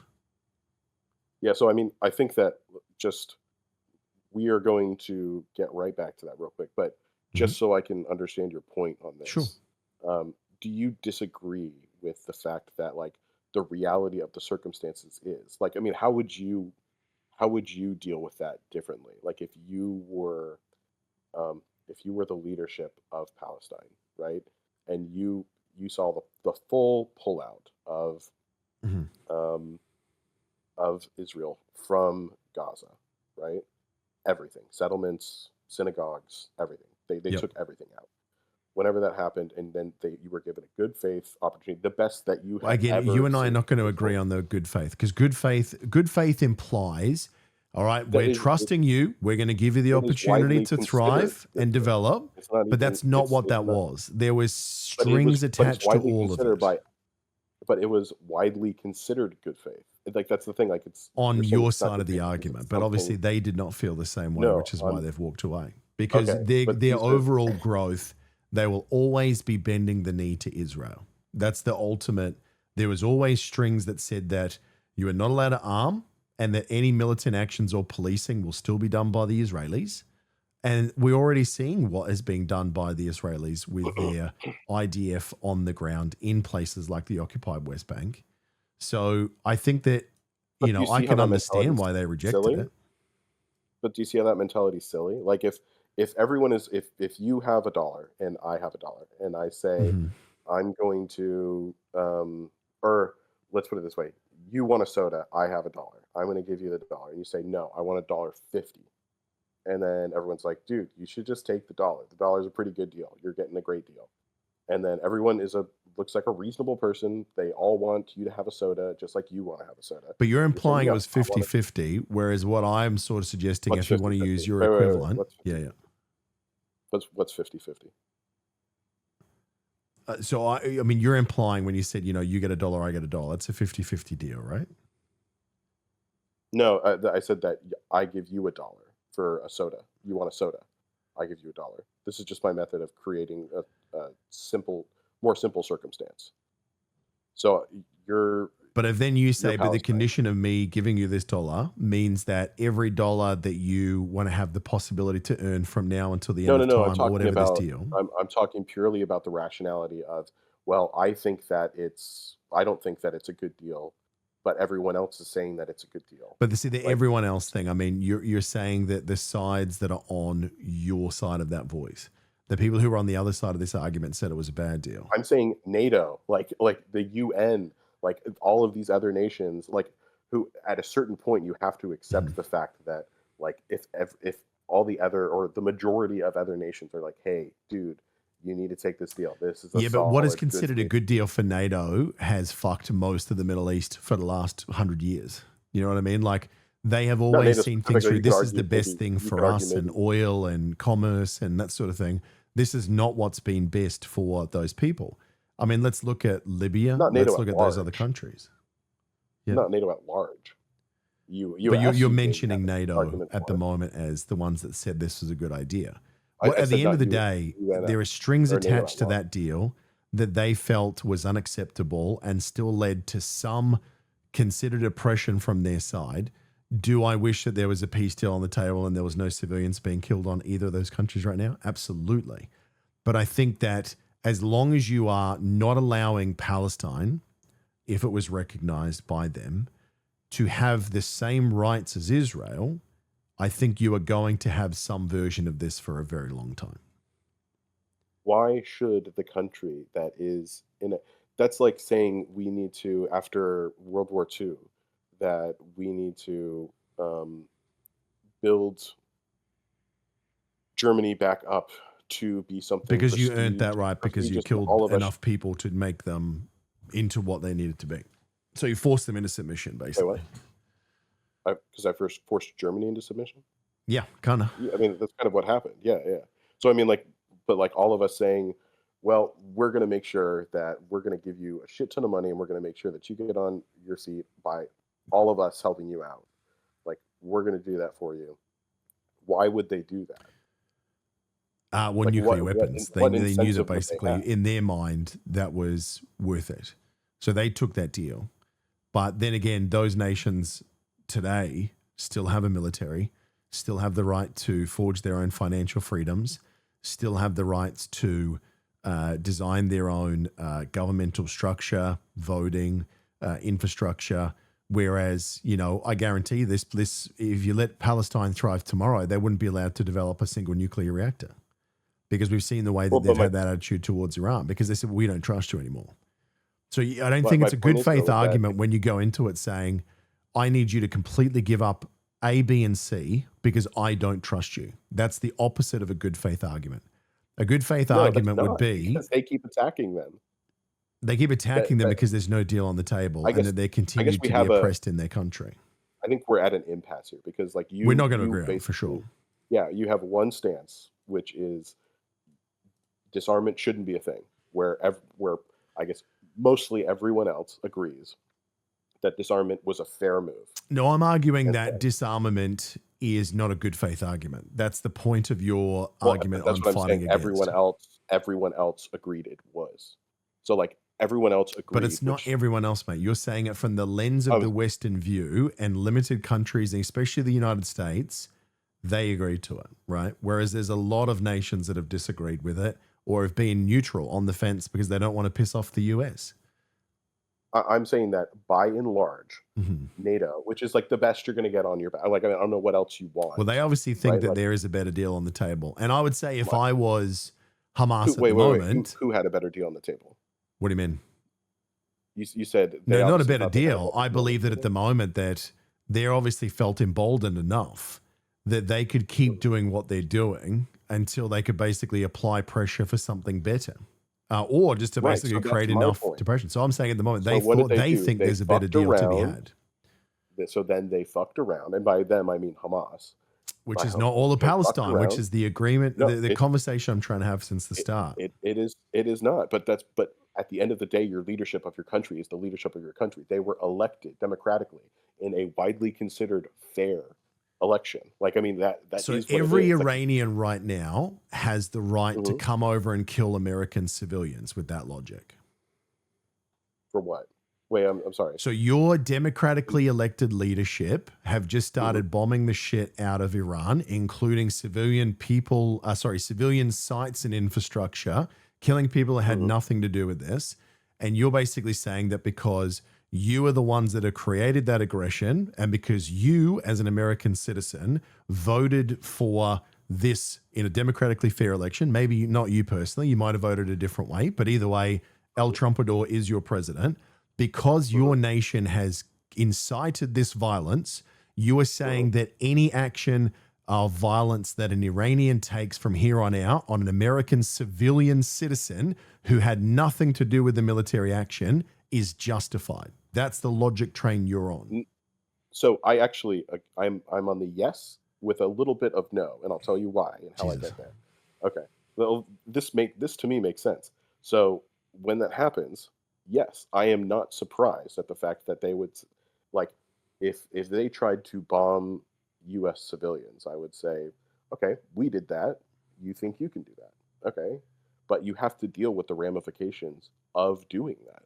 If you are going to do that, do you know what's going to happen after that? So like Yeah, so you guys every have this attitude country. because you are America. Do you know what I mean? No, Like no, no, other no, no, no, no, nations no. don't have the Let me luxury to make think this. the Let way me you put this do. abroad.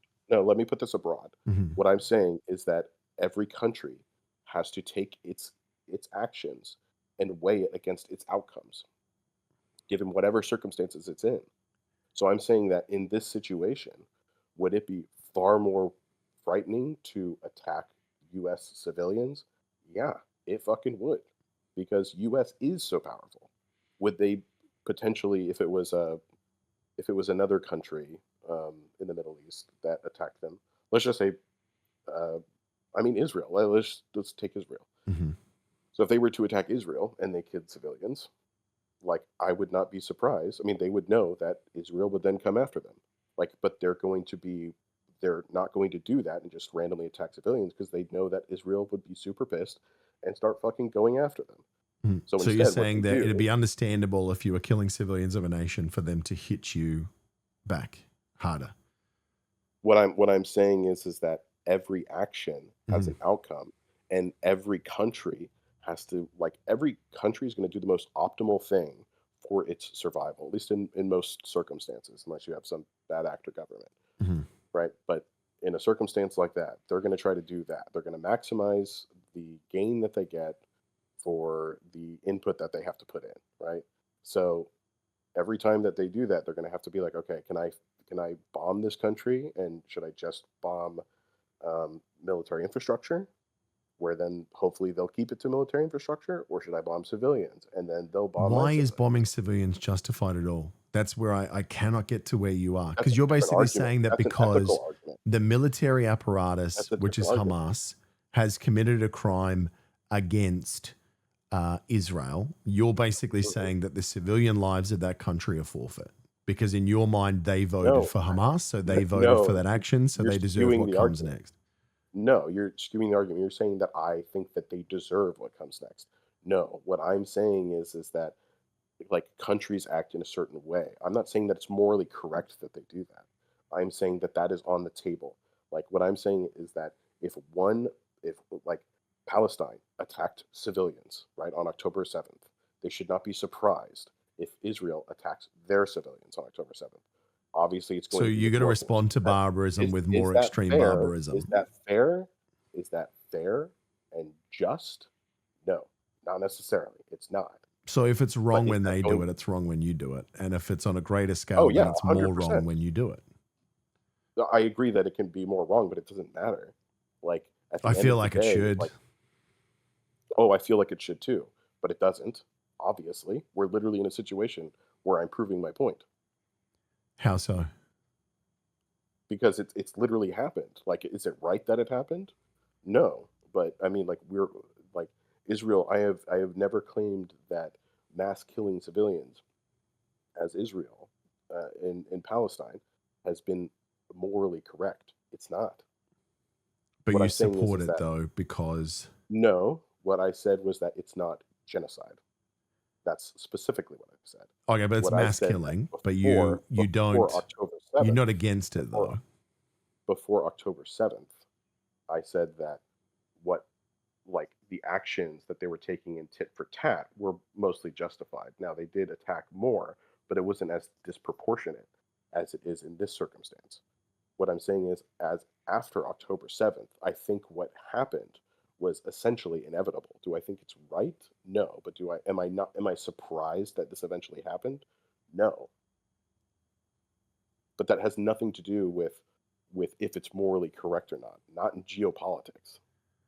Well, I think that's where you're possibly wrong because I mean we're seeing a political situation around the world now that is coming as a rebut to this situation that the world has watched the way a military power, which is Israel, Mhm, has treated civilians in a significantly lesser advanced nation that is currently occupying that nation, butcher civilians, mhm, and we are seeing now the world retreat from them. And they're basically mhm. saying, we don't like what we're seeing. So you're saying that geopolitically, well, you just have to deal with it. When around the world now, we're seeing country by country, people going, well, actually, no, we don't. You know, Spain probably going the furthest of anyone. Italy's at number 2 right now.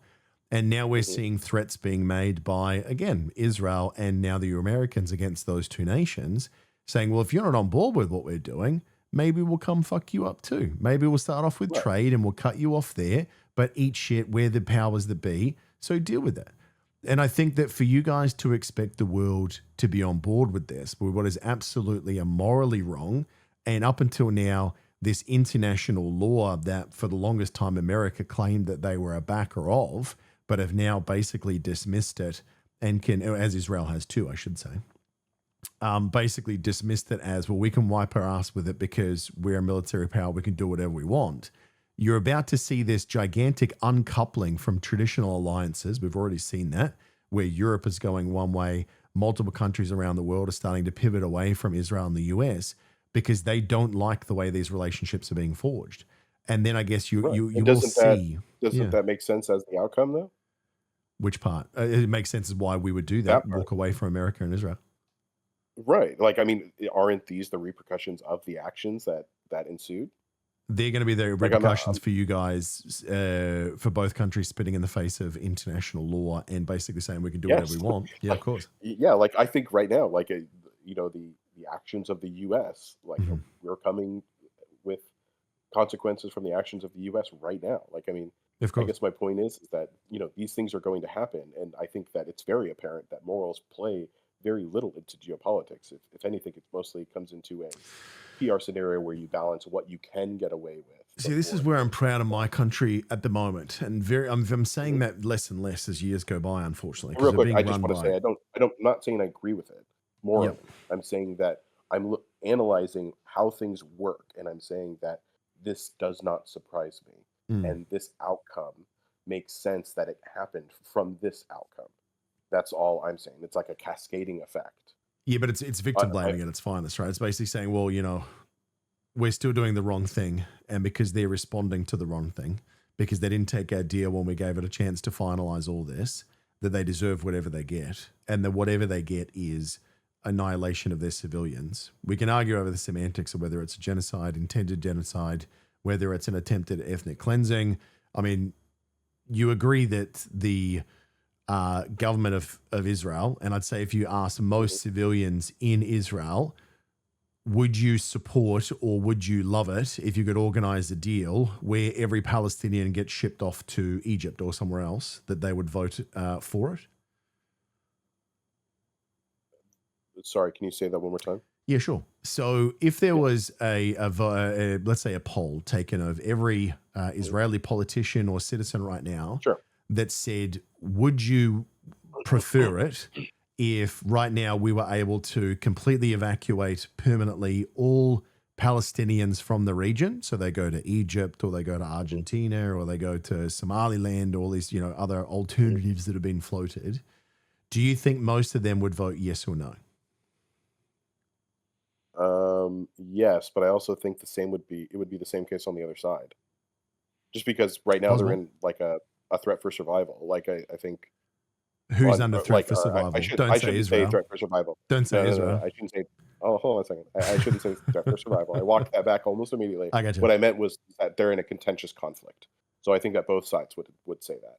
So I think that really like how I would put it is to show that they aren't going after that specifically is that But they've if openly discussed it in Parliament.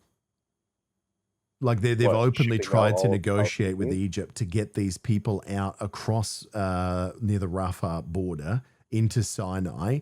They've been pushing for this for a long time, at least the last couple Yeah, of years, basically they've been saying, asking for refugees. Yeah, they've been asking for refugees to be taken in potentially from by Egypt, but Egypt wouldn't accept them. But yeah, I mean, I agree. They're asking for refugees because if I remember correctly, at the time they were talking about in order to send people in the war zone areas over to a safer area in Egypt, but Egypt refused but that's because they wouldn't take them back. It was a one-way trip. It because who wasn't would want to take them back? refugees. It was permanent relocation. I don't think it was I don't think it was permanent relocation. Would I you think that it agree was. that there are In fact, large, no, it wasn't. It wasn't permanent relocation because one of the main reasons Egypt said no was because they were afraid that they would not leave. Not on Israel making them not leave, no, but because that they they were wouldn't let afraid them that the come back? Palestinians. That's the thing, is they'd No, stay because it's part of it for sure. no, they were afraid that the Palestinians would not leave after the conflict was over. Like not because of an imposition from Mhm. Israel, but because they would settle in Egypt. That was Egypt's point of turning it down. Do you believe that there are large swathes of Palestine and Gaza right now that Palestinians cannot return to? Now, like right now, Yeah. yeah, and I think like why would you? It's carpet bomb to shit. At least in But would they in the would they be Gaza allowed Strip. to? Would the Israelis let them come back right now? Or is their borders set up at the edge of these flattened areas saying no one crosses this line? Um, I don't know. I think that they would let them back in as long as they were still in the territory already. Like move around within the territory. Is that what you're saying? Yeah, I mean, ultimately there are borders that have been softly imposed now for multiple years. And as you Yeah, say, I mean, those I areas guess are gone. So I think it depends on if it's an area that they see as if there's infrastructure there, like mhm. military infrastructure there, or something like that that they think is there, then probably not. So If how they much of those like tens of thousands of square kilometers, sorry, thousands of square kilometers that are there, how much of that flattened ground, if you had to guess a percentage, do you think had genuine Hamas military targets on it? uh, be like, well, so we're saying just infrastructure, Yeah, like like if you in it or basically under had it. 1,000 square miles, right, that's been Mhm. flattened or more. Let's have a look. How much of it's been flattened? Let's see. How much flattened Gaza, Palestine? Let's have a look. So, as a mid 2025, so a bit outdated at this point, we're looking at 70 to 84% of structured in Gaza are damaged or destroyed, with 190,000 buildings, including 300,000 housing units destroyed, rendering the strip nearly uninhabitable and creating nearly 53 to 61 million tons of rubble. In Gaza itself, estimated 92% of all houses have been destroyed, roughly 68% of the roads, and nearly 90% of the schools. If you had to have a guess based on what you know of Hamas being this guerrilla fighting outfit, do you think that 70 to 84% of the structures contained Hamas military infrastructure? Military infrastructure? No, I think probably like 20% did. Okay. Personnel living there? Personnel living there, a larger percent. I mean, like, because they would not be necessarily living in like on the infrastructure areas. I think that was the whole point was that they were kind of spread out everywhere. That was the problem. So you got to flatten everything. Every civilian, every building they own, it's all got to go just in case Hamas might be there. We got to get rid of all of you to make sure it's safe. See, what you're doing is you're putting me in a situation where I have to justify what they did. I don't have to justify what they did because I don't necessarily agree with what they did. But what I'm saying is that yeah, I think that it's far more complex than people like to probably boil it down to really simplify it, which is the problem, or I guess the problem is in doing that is that they move around the area a lot. It was really spread out. I think that's been no matter what, that's been the generally accepted thing is Mhm. that they have a lot of infrastructure built in tunnel networks underneath. And yes, of course, there's probably small tunnels that collect or that connect certain areas. Um, and they have, of course, bombed areas that don't have the infrastructure there. But a lot of the areas that were bombed that don't necessarily have infrastructure there had certain military people living there, operating from there. That's the problem because they typically went into civilian areas and disguise themselves as civilians. That was like a known tactic of theirs. Now, does that make it like I think, and this is how warfare works, right? You have to like because civilians always die in warfare. It's never right. Like this is kind of what I'm saying is the But the reality ratio of is how not like warfare this works. because you're saying that Right, right, right. 60% of this probably wasn't genuine military targets. Only about 20% of the No, 80% ish was. what I'm So saying they've is that 60% intentionally of it, destroyed an additional 60%, knowing sixty that there percent were of it was civilians in there. infrastructure, not necessarily military. Like military targets could include like people, like certain military people traveling on land in a certain area, right? That's not necessarily infrastructure. So what I'm saying is that I bet that probably when they targeted other areas, like I bet probably 80% of it probably had some kind of target in the area at the time whenever they bombed it. Infrastructure was probably like 20 or 30% of the area that they bombed. So I think that probably at the end of the day, like 20% of it was probably areas that were like mistaken as military targets or something like that. But this is kind of Now, my point is that they knew most of this was civilian. And Mossad is well known, mhm, especially as one of the most advanced intel, counter intel outfits in the world. They had these highly, calibrated things where mhm, they did this pager operation in I Lebanon. remember. Yep. They, flew a That did drone not in work through a here. window in Qatar because they knew exactly on Yeah. this floor they could basically fly a missile halfway across the planet into the dick hole of a bee, 40,000 miles away, probably, right? But But this they've was made the this deliberate was choice that it's easier for us to just make sure this is uninhabitable by every Palestinian, just to make sure that we get Hamas out no matter what.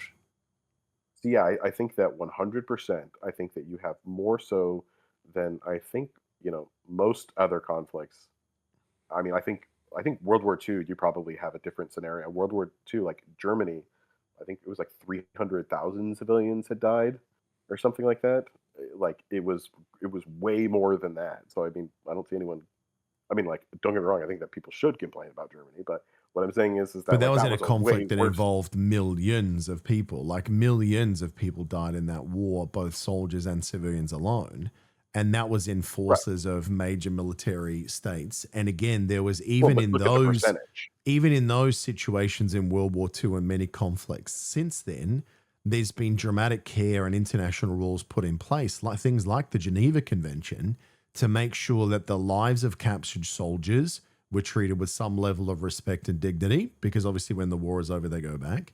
And obviously for the treatment of civilians, that all care should be taken not to hit civilians or civilian infrastructure. That way, when the conflict is settled, the people that really, at the end of the day, had nothing to do with these conflicts are able to rebuild and survive as a people and as a nation post war. You're saying that Mhm, civilians die in every war. There's definitely truth to that, right? What I'm saying is, and mhm, what my point has been, from any war that I can remember, the ratio of combatants, right, versus mhm. civilians, this is one of the worst ratios I've ever seen. And the difference between you and I is I believe it's with intent because I listen to the words of Ratios relative to what? Population or ratios no relative to military ratios might? of the amount of casualties that are sustained, how many of those people were in the military. So people who were actively doing the fighting. And I would say with those, they are justified to an extent casualties because they were perpetrators of violence against you. That's where you have my agreement that you have a right to defense against those people. What I am saying is the numbers within this estimated 75,000 dead and the amount of military targets, right? So infrastructure as well, versus civilian targets that were destroyed, the ratio is so far off that it seems very clear that their intent is the removal of the Palestinian people from this region. And that's why I believe it is, you can call it a genocide or not, you can call it ethnic cleansing, which I think is probably closer to what's really happening because you don't have to kill them all, even though it looks like there's been an attempt to kill quite a lot of them, to cleanse the area of the people. So I'm probably more inclined to call it that. But either way, it is that ratio, right? And what bothers me beyond that, and actually I know I probably want to leave this point because I want to give you a chance to respond, but I'll add it in because I wanted to earlier, is that they paint themselves and say, we are the most moral army in the world because we tell them we're going to do it first. And if they stay, that's on them. You're the most moral army in the world? Mate, I'll send you a bunch of clips when we're done. I'm tired of hearing, mate. Mike Huckabee, I have literally never heard them from America, the American ambassador to Israel, said these words in an interview with Tucker Carlson maybe 6 weeks ago, right? Benjamin Netanyahu, every other press conference that he gives says that no other army in the world does what we do to protect civilians and make sure that they're not in harm's way when we bring this violence. But if that was true, if they were the most moral army in the world, or if this was a truly moral action, they would back that up. And then when the civilians are still there, that they don't fire the missile. And that's what I said in that video that I think you might have taken umbrage with, that I believe that the intent to kill civilians is there. You may not want to, right? You may not say, look, we want to limit it, so please don't be there. But if you truly cared about those civilian lives, when you rechecked the next day after the 24-hour warning or whatever it is that you gave them via text message or carrier pigeon or whoever it's being done over there at the moment, then you go, oh shit, there's only like 3 Hamas guys maybe, and we actually don't know if they're there or not because like they're in tunnels underneath there that we think are there, but we're actually not sure. There's like 10,000 civilians, right? But you fire the missile anyway, knowing that math. And knowing that math is why I believe the intent is there, right? You literally, if you fire that trigger, you know that the result of that action, civilians will die. So if you launch the missile, knowing that math, you can't tell me that the intent to kill them is not there. You may have preferred not to, mate, but at the end of the day, if they fired that missile into a civilian-rich area, and I ultimately do think that Hamas is evil for using civilian defense this way, right? For hiding behind them as human shields. But at the end of the day, Hamas is not the ones that pulled the trigger on that gun, on that tank, on that missile. Right. And so once again, that's not genocide though. That's like, it's different than genocide. So, I mean, that's a small part of, if you add up lots and lots of those events, then that is a genocide. No, it isn't, because as long as they are like, just the fact that they drop leaflets and do roof knocking and all of these things already show that even if it's not the best attempt, right? Even if it's not the best attempt, they're still doing things to try to minimize the civilian. I mean, even if they're not doing it in good faith, it still counts as, and I'm not saying this is where I disagree, because you would change them if you really genuinely cared, right? If you were trying to limit the civilian casualties and you knew that was there, after that leaflet drop, you would use a different military action. You would do a targeted or small scale drone. You would do ground forces. But those things work with the conditions that they were fighting, and that was the whole point. Because it puts the IDF at risk, and I understand that, and I understand militarily why they do it. But they're choosing that strategy knowing that the cost is large-scale deaths of civilians. Right, but just the fact that they tried to minimize it each time. Genocide is not dropping anything. It's not warning anyone. It's not doing anything at all to try to minimize any kind of civilian population. Like, the fact that they do any of that, even if it's just for the sake of not being genocide, that is what definitionally It is not genocide at I that don't point. think Now the you could argue definition agrees with you, though. That's where I think we're not going to be able to reach I an think that's agreement the thing is today. that, but the definition is absolute. Like that is the definition. Like No, I if think the buildings alone, I any mean, the attempt, people is worse, but I think the buildings alone trying to make that land uninhabitable because there is no civilian infrastructure remaining. So they couldn't survive if they returned there. That is in part a genocide. I'll actually do you a favor on Sure. this one and say that because like I don't see how you can get there from that. Anything that shows that they were trying to minimize population shows that it is not genocide or minimize population civilian casualties rather See, I don't shows that think it is that's not generally the intent behind it. I think that that's what you tell the world that they want to hear so that you go, well, right. we're But what I trying said not is to that kill all of them, but we I still even are said that. knowingly killing large swathes of them. Right, but I even said that like even then definitionally it counts. Now you can still harbor the idea that it does secretly, but definitionally on a broad geopolitical scale that does not count. But and that's why they've not been actually convicted of it. So I mean Well, I that's mean, one thing. that's not necessarily true because there is a few international arrest warrants out for war crimes for Benjamin Netanyahu that predates this. Like even For before war crimes, October not 7, genocide. he's been wanted for war crimes of a certain type before. For And war there are crimes, multiple, not sure, genocide. sure. Yeah, that's definitely for war crimes. Yeah. But there is also many international scholars that are calling for Israel to be held to that account because they are believing that it is meeting the definition of a genocide. But look, at the end of the day, if the label is not agreeable upon, the point for me is the same thing. I believe that Well, real quick, I want to Israel answer your is. question. Sure, yeah. I want to answer your question real quick. The now I forgot what it was. Sure. What did you ask me about last time? Like right before I then went on and said that that the definition was different, like that it justifies what it was I think saying. the Or point I did made you know before what that, I I was said? saying that I believe that they deliberately made the area uninhabitable on Oh, top of the civilian uh, deaths. Yeah. so I remember what I was going to say now. So actually, in that debate, someone mentioned that there was a leaked um, audio file or something like that Hmm. of Netanyahu saying to someone that they were deliberately trying to destroy as much of the land as possible Hmm. in order to make sure that the Palestinian population could not return there, right? Which is something that we've even discussed, right? Hmm. But what I'm saying is that him admitting that that's the case, if that is true, right? Because Hmm. someone brought it up in one of the debates. I don't know if it's true or not. Apparently, it was like from an anonymous I source or haven't seen something. that audio. Yeah. Yeah, but if something like that. Now, if that is true, that would be actually considered genocide Hmm. because the other part of the definition of it was that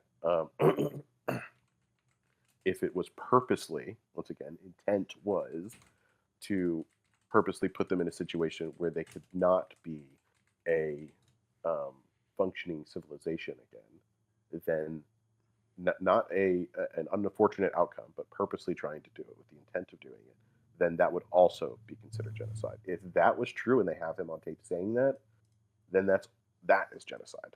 Hmm. But in this particular case, unless that's true, I'm just saying from a killing standpoint, they have fit the bill for not being genocide because they have genuinely done a shit ton of the text messages, the leaflets, the While all also of the jamming the phone things. signals. These people don't have the ability to get a lot of this messaging. You are That's not why they allowed did to it like report three on the different. ground. They're killing That's what they did like journalists. 3 different sources of it every time that they did it. That was I think that was the whole thing of what Netanyahu was saying, and I hate that I'm having to defend Netanyahu on anything right Mhm. now. But like I'm just saying, I don't think that he ever said. I was taking point with before was that I don't think he ever said that this was the most moral war. I think he said that they were doing the most to minimize civilian death, which he did say. But I was taking point of saying that he did not say that he was fighting the most moral war. Yep. You can So try to Benjamin infer that, Netanyahu but I has don't think frequently that's the referred thing. to the IDF as the most moral army in the world. So there are examples from October 2023, 2024, and again, even in April from his social media. So he specifically said the most moral. Yeah. I'll then send you the that's video wrong. that I saw recently from the April one, because that's the one where I I've saw only that. ever seen him say that they are doing the most like out of anyone to minimize civilian. I'm wondering if that's legitimately what he said or if that was a summation. No. He definitely has referred it to the most moral army in the world. And the Well, then US has echoed that's the same thing. So Trump has said the same thing. The most well, I'm not surprised that Trump said egregious one where it would look like the biggest cocksucker of history was Mike Huckabee Sanders on Tucker Carlson, where I don't know if you watched that interview. it. I have not. I think that if you weren't like a conspiracy theorist in America of this whole APAC and Israeli taking over heavy influence in the American government, watching the way that I don't think guy it's taken over, but there's definitely heavy influence. Yeah. heavy influence for sure, yeah. I mean, the conspiracy theorists have been saying shit like that for years. Some of them are definitely racist. Don't get me wrong. Or what's the religious version of racism? What would you call that? It kind of is racism still, right? This I don't know. Well, I guess anti-Semitic is the most long-standing word for the specifically true Jews, version of that. Yeah, not necessarily the word. That word has been bastardized as well. Its definition has been expanded for sure. Yeah, I mean, I will go and check that. I mean, it's a small point. Yeah, but I'll send you it's some clips stupid. on that one, but he's definitely said it. But the Americans have said it quite a bit as well. And again, they're using that as a justification. So for me, I don't see how it's a moral action when then you made the call, you knew they were still there, you fired anyway. So for me, Well, that's how wars work, though. I agree with you. Like the question is how many, like what's justified is like how many civilians are worth whatever targets. And I agree with you. I think that it's over. I think it's like me personally. But to stretch that to we're for sure. taking every action we can to limit civilian casualties. That's just not true in this case. No, I don't think that they're taking every action, but I do think that they are taking actions too. Yeah. Yeah, I think just by dropping leaflets, right? Let alone the other things, like they're already minimizing. Are they doing the best? I don't think we can job at use the word minimizing? minimizing. We could say slightly lessening. But then again, we've also got evidence Sure, that some of the safe sure, areas slightly that people have moved to have then been updated after that as a hot Hamas target, and they've hit that anyway without notification. So they've actually funneled people into kill boxes and then said, well, in real time, unfortunately, we had to make the tactical decision because Hamas was hiding amongst the civilians that went to the safe area or where there was aid or whatever it has been. We've seen massive casualty events in those areas as well, like down towards Rafah, where basically we have this massive consolidation and, borderline starvation and like a blockade, as you referred to it earlier, or whatever the word is you were looking for, of those people being able to go home. And they couldn't go home. They weren't allowed to go back to it. That is how you get mass killings, but not genocide, unfortunately. I mean, I shouldn't say unfortunately. That's terrible. But I mean, like, I see that's for me is the definitional hang up. Like, I 100% agree. Yeah. Mass killings.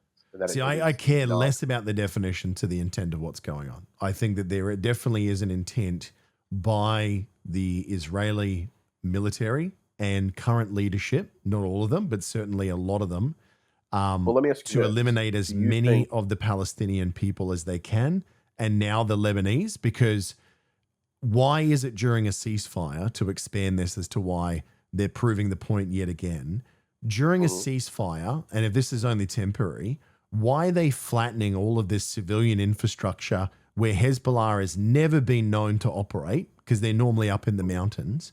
Why are they flattening all these civilian infrastructure? Why are they breaking down churches and smashing down statues of Jesus during a ceasefire, number one, but with literally no military infrastructure at all? So this is 100% breaking down an area, flattening it, and they've already called the intent to take it over. There's nothing there. There's no justification for now this expansion of what they've already started to do in Palestine. They've now begun that work with gusto, like far more aggressively since the Iran door was opened and has allowed them a window to start going at it because Hezbollah made the mistake of joining in, right, as a proxy of Iran. And then now, obviously, we're seeing people who have been there for thousands of years in those southern Lebanon areas that are not entitled to Israel. And yet Israel's going, that's ours now. And we're going to flatten everything. Like there's nothing about that is not the intent to cleanse that area of non-Israelis. Mhm. Yeah, I mean, I think that that's wrong, and I'm not surprised, but I think Netanyahu is trying to get clever and extend out everything that he can in order to not be convicted of war crimes whenever he's done. Yeah, he's got to keep the machine rolling. Yeah, I think genuinely, I think that that has a lot to do with it because I Mhm. think that like his actions specifically as leadership have been extremely extreme since Yeah. ever since October 7th. I think that that greenlit him, and I think that his friendship with Trump has emboldened him, I think that's the and I key. think He that knew he could get away with he it under Trump, right? specifically, Yeah. yeah. But isn't that what I said from the beginning? I think that they're going to try to get away with as much as they can with limiting, as long as they can limit the repercussions. Like, Oh, for so sure. I But think, I think they've pushed it yeah, too far now. I think that yeah, if the left get in I on think, after the next election, I think Israel's going to just face a massive backturning from the world. And it just depends on how mm, Israel reacts to that. I actually agree. I think like most of what I was saying, like, let me quickly make a Sure. summation on something. Is just pre October 7th. Mhm. I think that there was several good faith points. We disagree, obviously. We don't need to open that can of Mhm. worms again. But there was agreed upon good faith um, treaties set up to take place. Palestine denied them for better or worse, and I think that they were legitimate. I think that they were given opportunity. I think there's very tit for tat situations where both sides could be somewhat justified in their firing back to each other. I think obviously Israel always hit a bit harder. It wasn't until October 7th where they went really off the rails. But I think, yeah, October 7th greenlit everything that Netanyahu wanted. I think it was his wet dream in a weird way of doing that. Yeah. And I think that this was the inevitable outcome with the political situation that had been brewing between them with the contention or with the contentions as high as they were.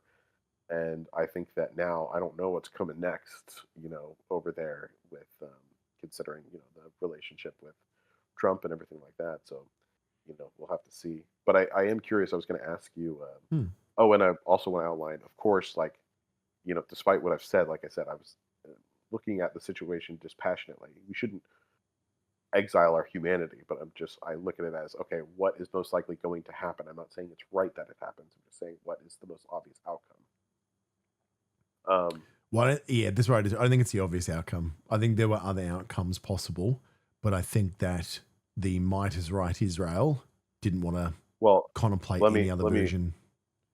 let me put it like this. I think might is right certainly put a play in, and I think that it Mhm. was like greenlit to do so after no treaties were ever accepted, like legitimately. I I think this outcome where Palestine was going to be put in a really bad situation was going to be inevitable if they never accepted a treaty. I think it happened as opposed to probably 2 decades getting to this point very slowly. I think that it happened, over the course of a couple of months because of the actions of October 7th. Once again, not saying that that was the correct outcome. I'm just saying like that was, I think that, given the leadership of Israel at the time and everything that happened before, I think that that just greenlit everything for him. And yeah, I think that the outcome would have been the same, but it would have been over if it was another president, because every other president had the same situation happen, right? Where like as far as the relationship between them and the power dynamic between them happened. I think that we were looking at a very slow demise of Palestine. This turned out to be a very, very fast demise of Palestine. Yeah, I mean, Mm. I think that the social media era makes me think more than ever that there was a different pathway to get here. I think that there were ways to potentially, demonize and show Hamas to be the bad guys through actions that just simply weren't taken. I think that if Israel had have made these very high profile, putting it all over social media, prosecutions every time a settler abused a Palestinian or stole their home, the Palestinians would go, these guys want peace. They're trying to fix this. They're trying to make it right. But instead of when there was a sexual assault on a Palestinian person, men or female, there's been a lot of reports of Palestinian males being horrendously abused by the IDF or even the police within prisons when they've been in there. Rather than prosecute those people, I think they had a huge opportunity that they could have made this huge sign of saying, we do not tolerate this against our Palestinian citizens, neighbors, and friends. This is abhorrent behavior. We should never do this. If you do that, you will face the massive prosecution of the law. What we saw instead was mass protests defending the right to commit those sexual assaults by the IDF. But we saw protests defending that in Israel instead. So I think when you say that specifically defending it, yeah, I'll send you this as well. Genuinely asking, I didn't see that. That's no, I'll send it to crazy. you. It's pretty fucked up, unfortunately. It's a very real thing. Defending their right to say that, you know, kind of like what we open with that, Defending like their right to just to be clear, defending their right to sexually assault. yeah, That's weird. yeah. I wish I was making that up. And if anyone debunks it, I'll be the first one to say this is fucked up. But I looked at multiple sources on this and went, surely this is not true. Surely this is a Hamas That's what's happening in disinformation my campaign. mind right now. Oh, for sure. My instinct went, there's no fucking way that's true. Why would people Yeah. take to the street? But nope, sure enough. Okay. So I think when you said this was an inevitable conclusion, there was no other way to this. I think if you were a Israeli leader, learning what we've learned from the last couple of years, especially about just the power of social media, mate, right? And I know that obviously misinformation right now is at an all-time high, especially with AI. Yeah. It's insane to try and get to the bottom or the truth of anything. But the reality is it's a very powerful force and a weapon that you can get to the everyday person. And I think that if you led as a truly moral Israel and you showed, and this is why October 7 is so incredible that Israel right now politically can appear to be the bad guys after October 7, mate. Like, how do you fuck up that political advantage so badly to have October 7 happen, which is, you know, their version of 9/11, worse, obviously, because of the population disproportionality. Theoretically, on paper, October 7 was worse than 9/11. The world rallied around the US on 9/11 because there was a very clear bad guy, right? It was that people who had nothing to do with this, out of nowhere, got bombed. Now, sure, there was geopolitical shit that led to that being able to happen. And you can say, well, the US military was asking for it for years of, you know, dicking around the region, but no one did. They just saw this overall action and went, that is fucked. And if October 7 had have happened like that, and there was a proportionate response, I promise you the world's opinions on Palestine and Israel from the Western view would still be the same it was for decades. Very, very positive on Israel and skeptical to, you know, obviously in a post 9/11 world, very wary or even, you know, negative on the Palestinian front, because that's the way it was for years. To go from that political advantage from an optics point of view to where we are now, to be the victim of a massive terrorist attack and now appear to be the bad guy is a feat on its own.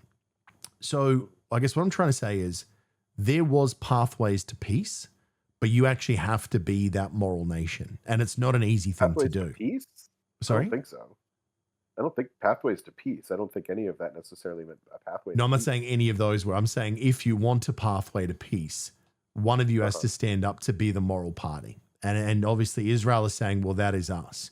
So if they had of when, you know, horrendous acts were happening against Palestinians that they say are technically illegal in their nation, but they never persecute it, it's almost like an endorsement of like, that's fine. So then Palestinians see that and go, okay, I get how it is. If I'm not Jewish, I'm scum, right? And then you hear those voices saying those words, Palestinians are dogs, Palestinians are scum. Like you hear those phrases uttered, not by a lot of people, but certainly by, unfortunately, a growing number of people inside representative Israel. And obviously now with social media, you're seeing some of those people voice those opinions more and more as well. Is it a majority? I don't think so. I want to believe that it's not. Couldn't have been. There's Palestinians. There's like a large portion of Palestinians living in Israel. Yeah, but not necessarily afforded the same rights. But that's kind of my point, right? Is that Well, if, all right, real quick. yeah. It has the vast majority of their rights are the same. Like, I mean, they have like the really important rights are there. Like they have the right to vote, even. Like, I mean, like they have the right to hold office there. Like, I mean, that like it's pretty damn close. I'm just saying, like they aren't afforded every single Well, right, it death penalty sounds is for like. some and not for the others. I wouldn't say is close, mate. Well, also, isn't that though? But isn't that for like? Correct me if I'm wrong, and I agree. Like, not great, but first of all, like, still not one of the biggies. But it's also, I think, if I remember correctly, that was only if found to be like relating to a terrorist. So, like, if you had been a part of some kind of terrorist attack or Yeah. plot or something like that, and then you were convicted of it, then you could be put to the death penalty if Palestinian. If you are Palestinian, you commit a crime that is not related to that, you are not put to death. Oh, I'm not saying it's always kill them for thingo, but the reality is that, if someone commits a terror attack against a mosque, which has been documented, it has Mhm. happened, right? Then Right. ultimately it's two different penalties for two different people. But what I'm trying to say Yeah, I is mean, like, we have that in the U.S. Some states can, you can get the death penalty in some states, but not in others. that's true, but Like, I not mean, defined by your ethnicity. no, not If defined by that, your if that happened ethnicity. in the But US, could you imagine, mate? Well, actually, it did at one point in time, didn't it? yeah, it did. But I mean, Yeah, you but guys have I mean, kind I of guess lived what I'm through that saying now I is think that about it. right. But I guess what I'm saying is that as far as like not like having that right or not having that right, not a gigantic issue in the big scheme of things. I'm Well, not I mean, saying again, that. depends on where you are. I mean, there still definitely is an apartheid level separation in the West Bank, though. Oh, in the West Bank, I'm not saying that. I'm saying Sure. in within Israel. I'm saying by and large. Like, I mean, if you have the right to vote and hold office, you're doing pretty fucking good. I'm not saying that it's absolute equality. I'm just saying, like, the biggies are kind of taken care of. Even I pointed out that, like, I think it's stupid that they won't like consider or like actually do a marriage if it's not between two Yeah, Jews, that right? was Like, not I on think my that's a list weird before one. this That's a conversation. weird one too. That's my But I don't favorite think that thing, though. that's I've like, learned something new. That's why I like yeah. having conversations with people. In fact, I think that's probably the biggest out of all of those that I think is like the most actually impactful at the end of the day. But Mm. anyways, regardless, the uh, what was I saying? I think that that rhetoric was there, but it was from extreme sides. I don't think that that was like the majority because, like I said, even at one point, like Israel was really, and I'm not sure if it's still like that. I don't think it is, but I don't know. But they were really upset with Netanyahu for the situation that was unfolding with Gaza because the numbers were getting so out of control. Like, so, I mean, Israelis even at large were not on board with what was happening. So I think the majority of people, I should say, were agreeing that things went too far, as do I. Um, but also, we never talked about this, and I feel like this is actually pretty important part. But like the hostages were also a part of this. That also changes the landscape of things a bit. In which way?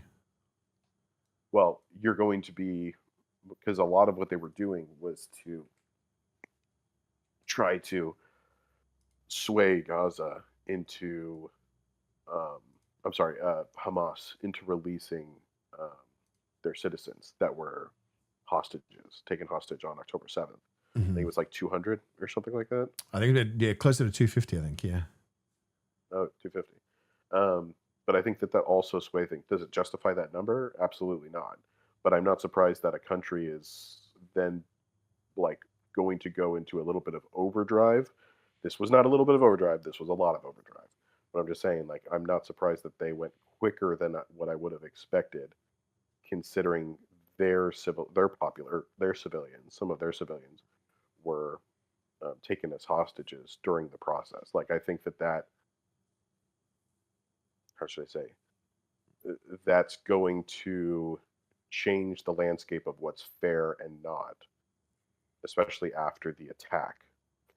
Because I mean, like, same thing. Civilians, of course, like it should never be on the table, but in that situation, it was put on the table because Hamas was they Mm. they didn't do any kind of action to minimize, the killing of civilians. They went and killed civilians, then took hostages. So I mean, it was then a situation where they were trying to get their hostages back by And I wouldn't say they any faced means a lot of necessary. criticism from the families too, who were making the point, that you're not going to get them back this way. And Hamas had put some hostage exchange deals up on the They table, did. and they basically said, if you keep killing civilians, we're going to kill these hostages, and they increased the bombing rate anyway. I don't know that increased the chances of the hostages being released.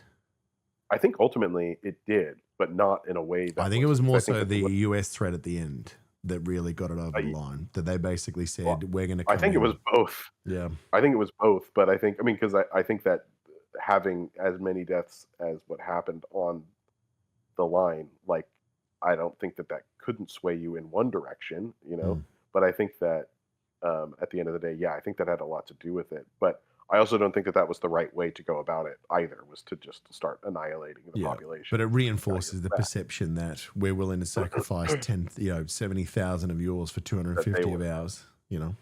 yeah. But at a, like, I'm not saying that it's justified, but Mhm. I do think that it makes,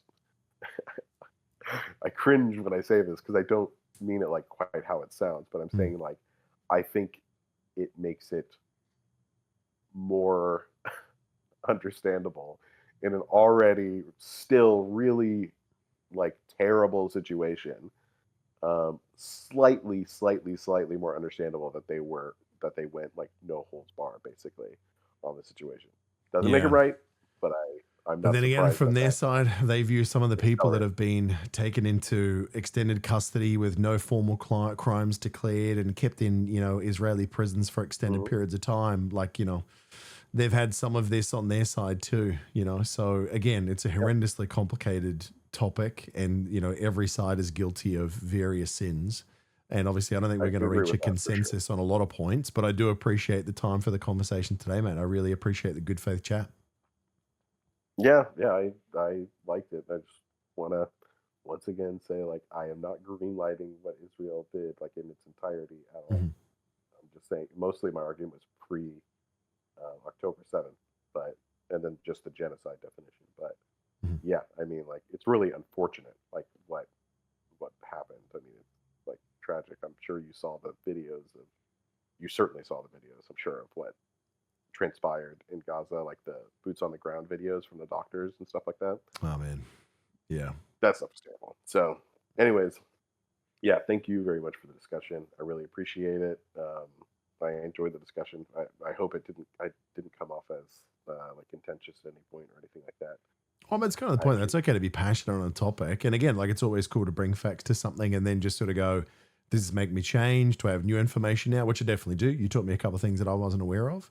And I think um, that's the important part because I think that shutting down conversations because something is troubling, traumatic, or problematic now and avoiding those hard conversations means that you never come to some kind of resolution. Not that either of us is in charge of shit, but yeah, at the same time, I think that, denying the ability to have discourse over this stuff and deplatforming people because they hold a particular stance that doesn't line up with yours is a crazy thing to mhm, do. yeah, definitely, Fantastic.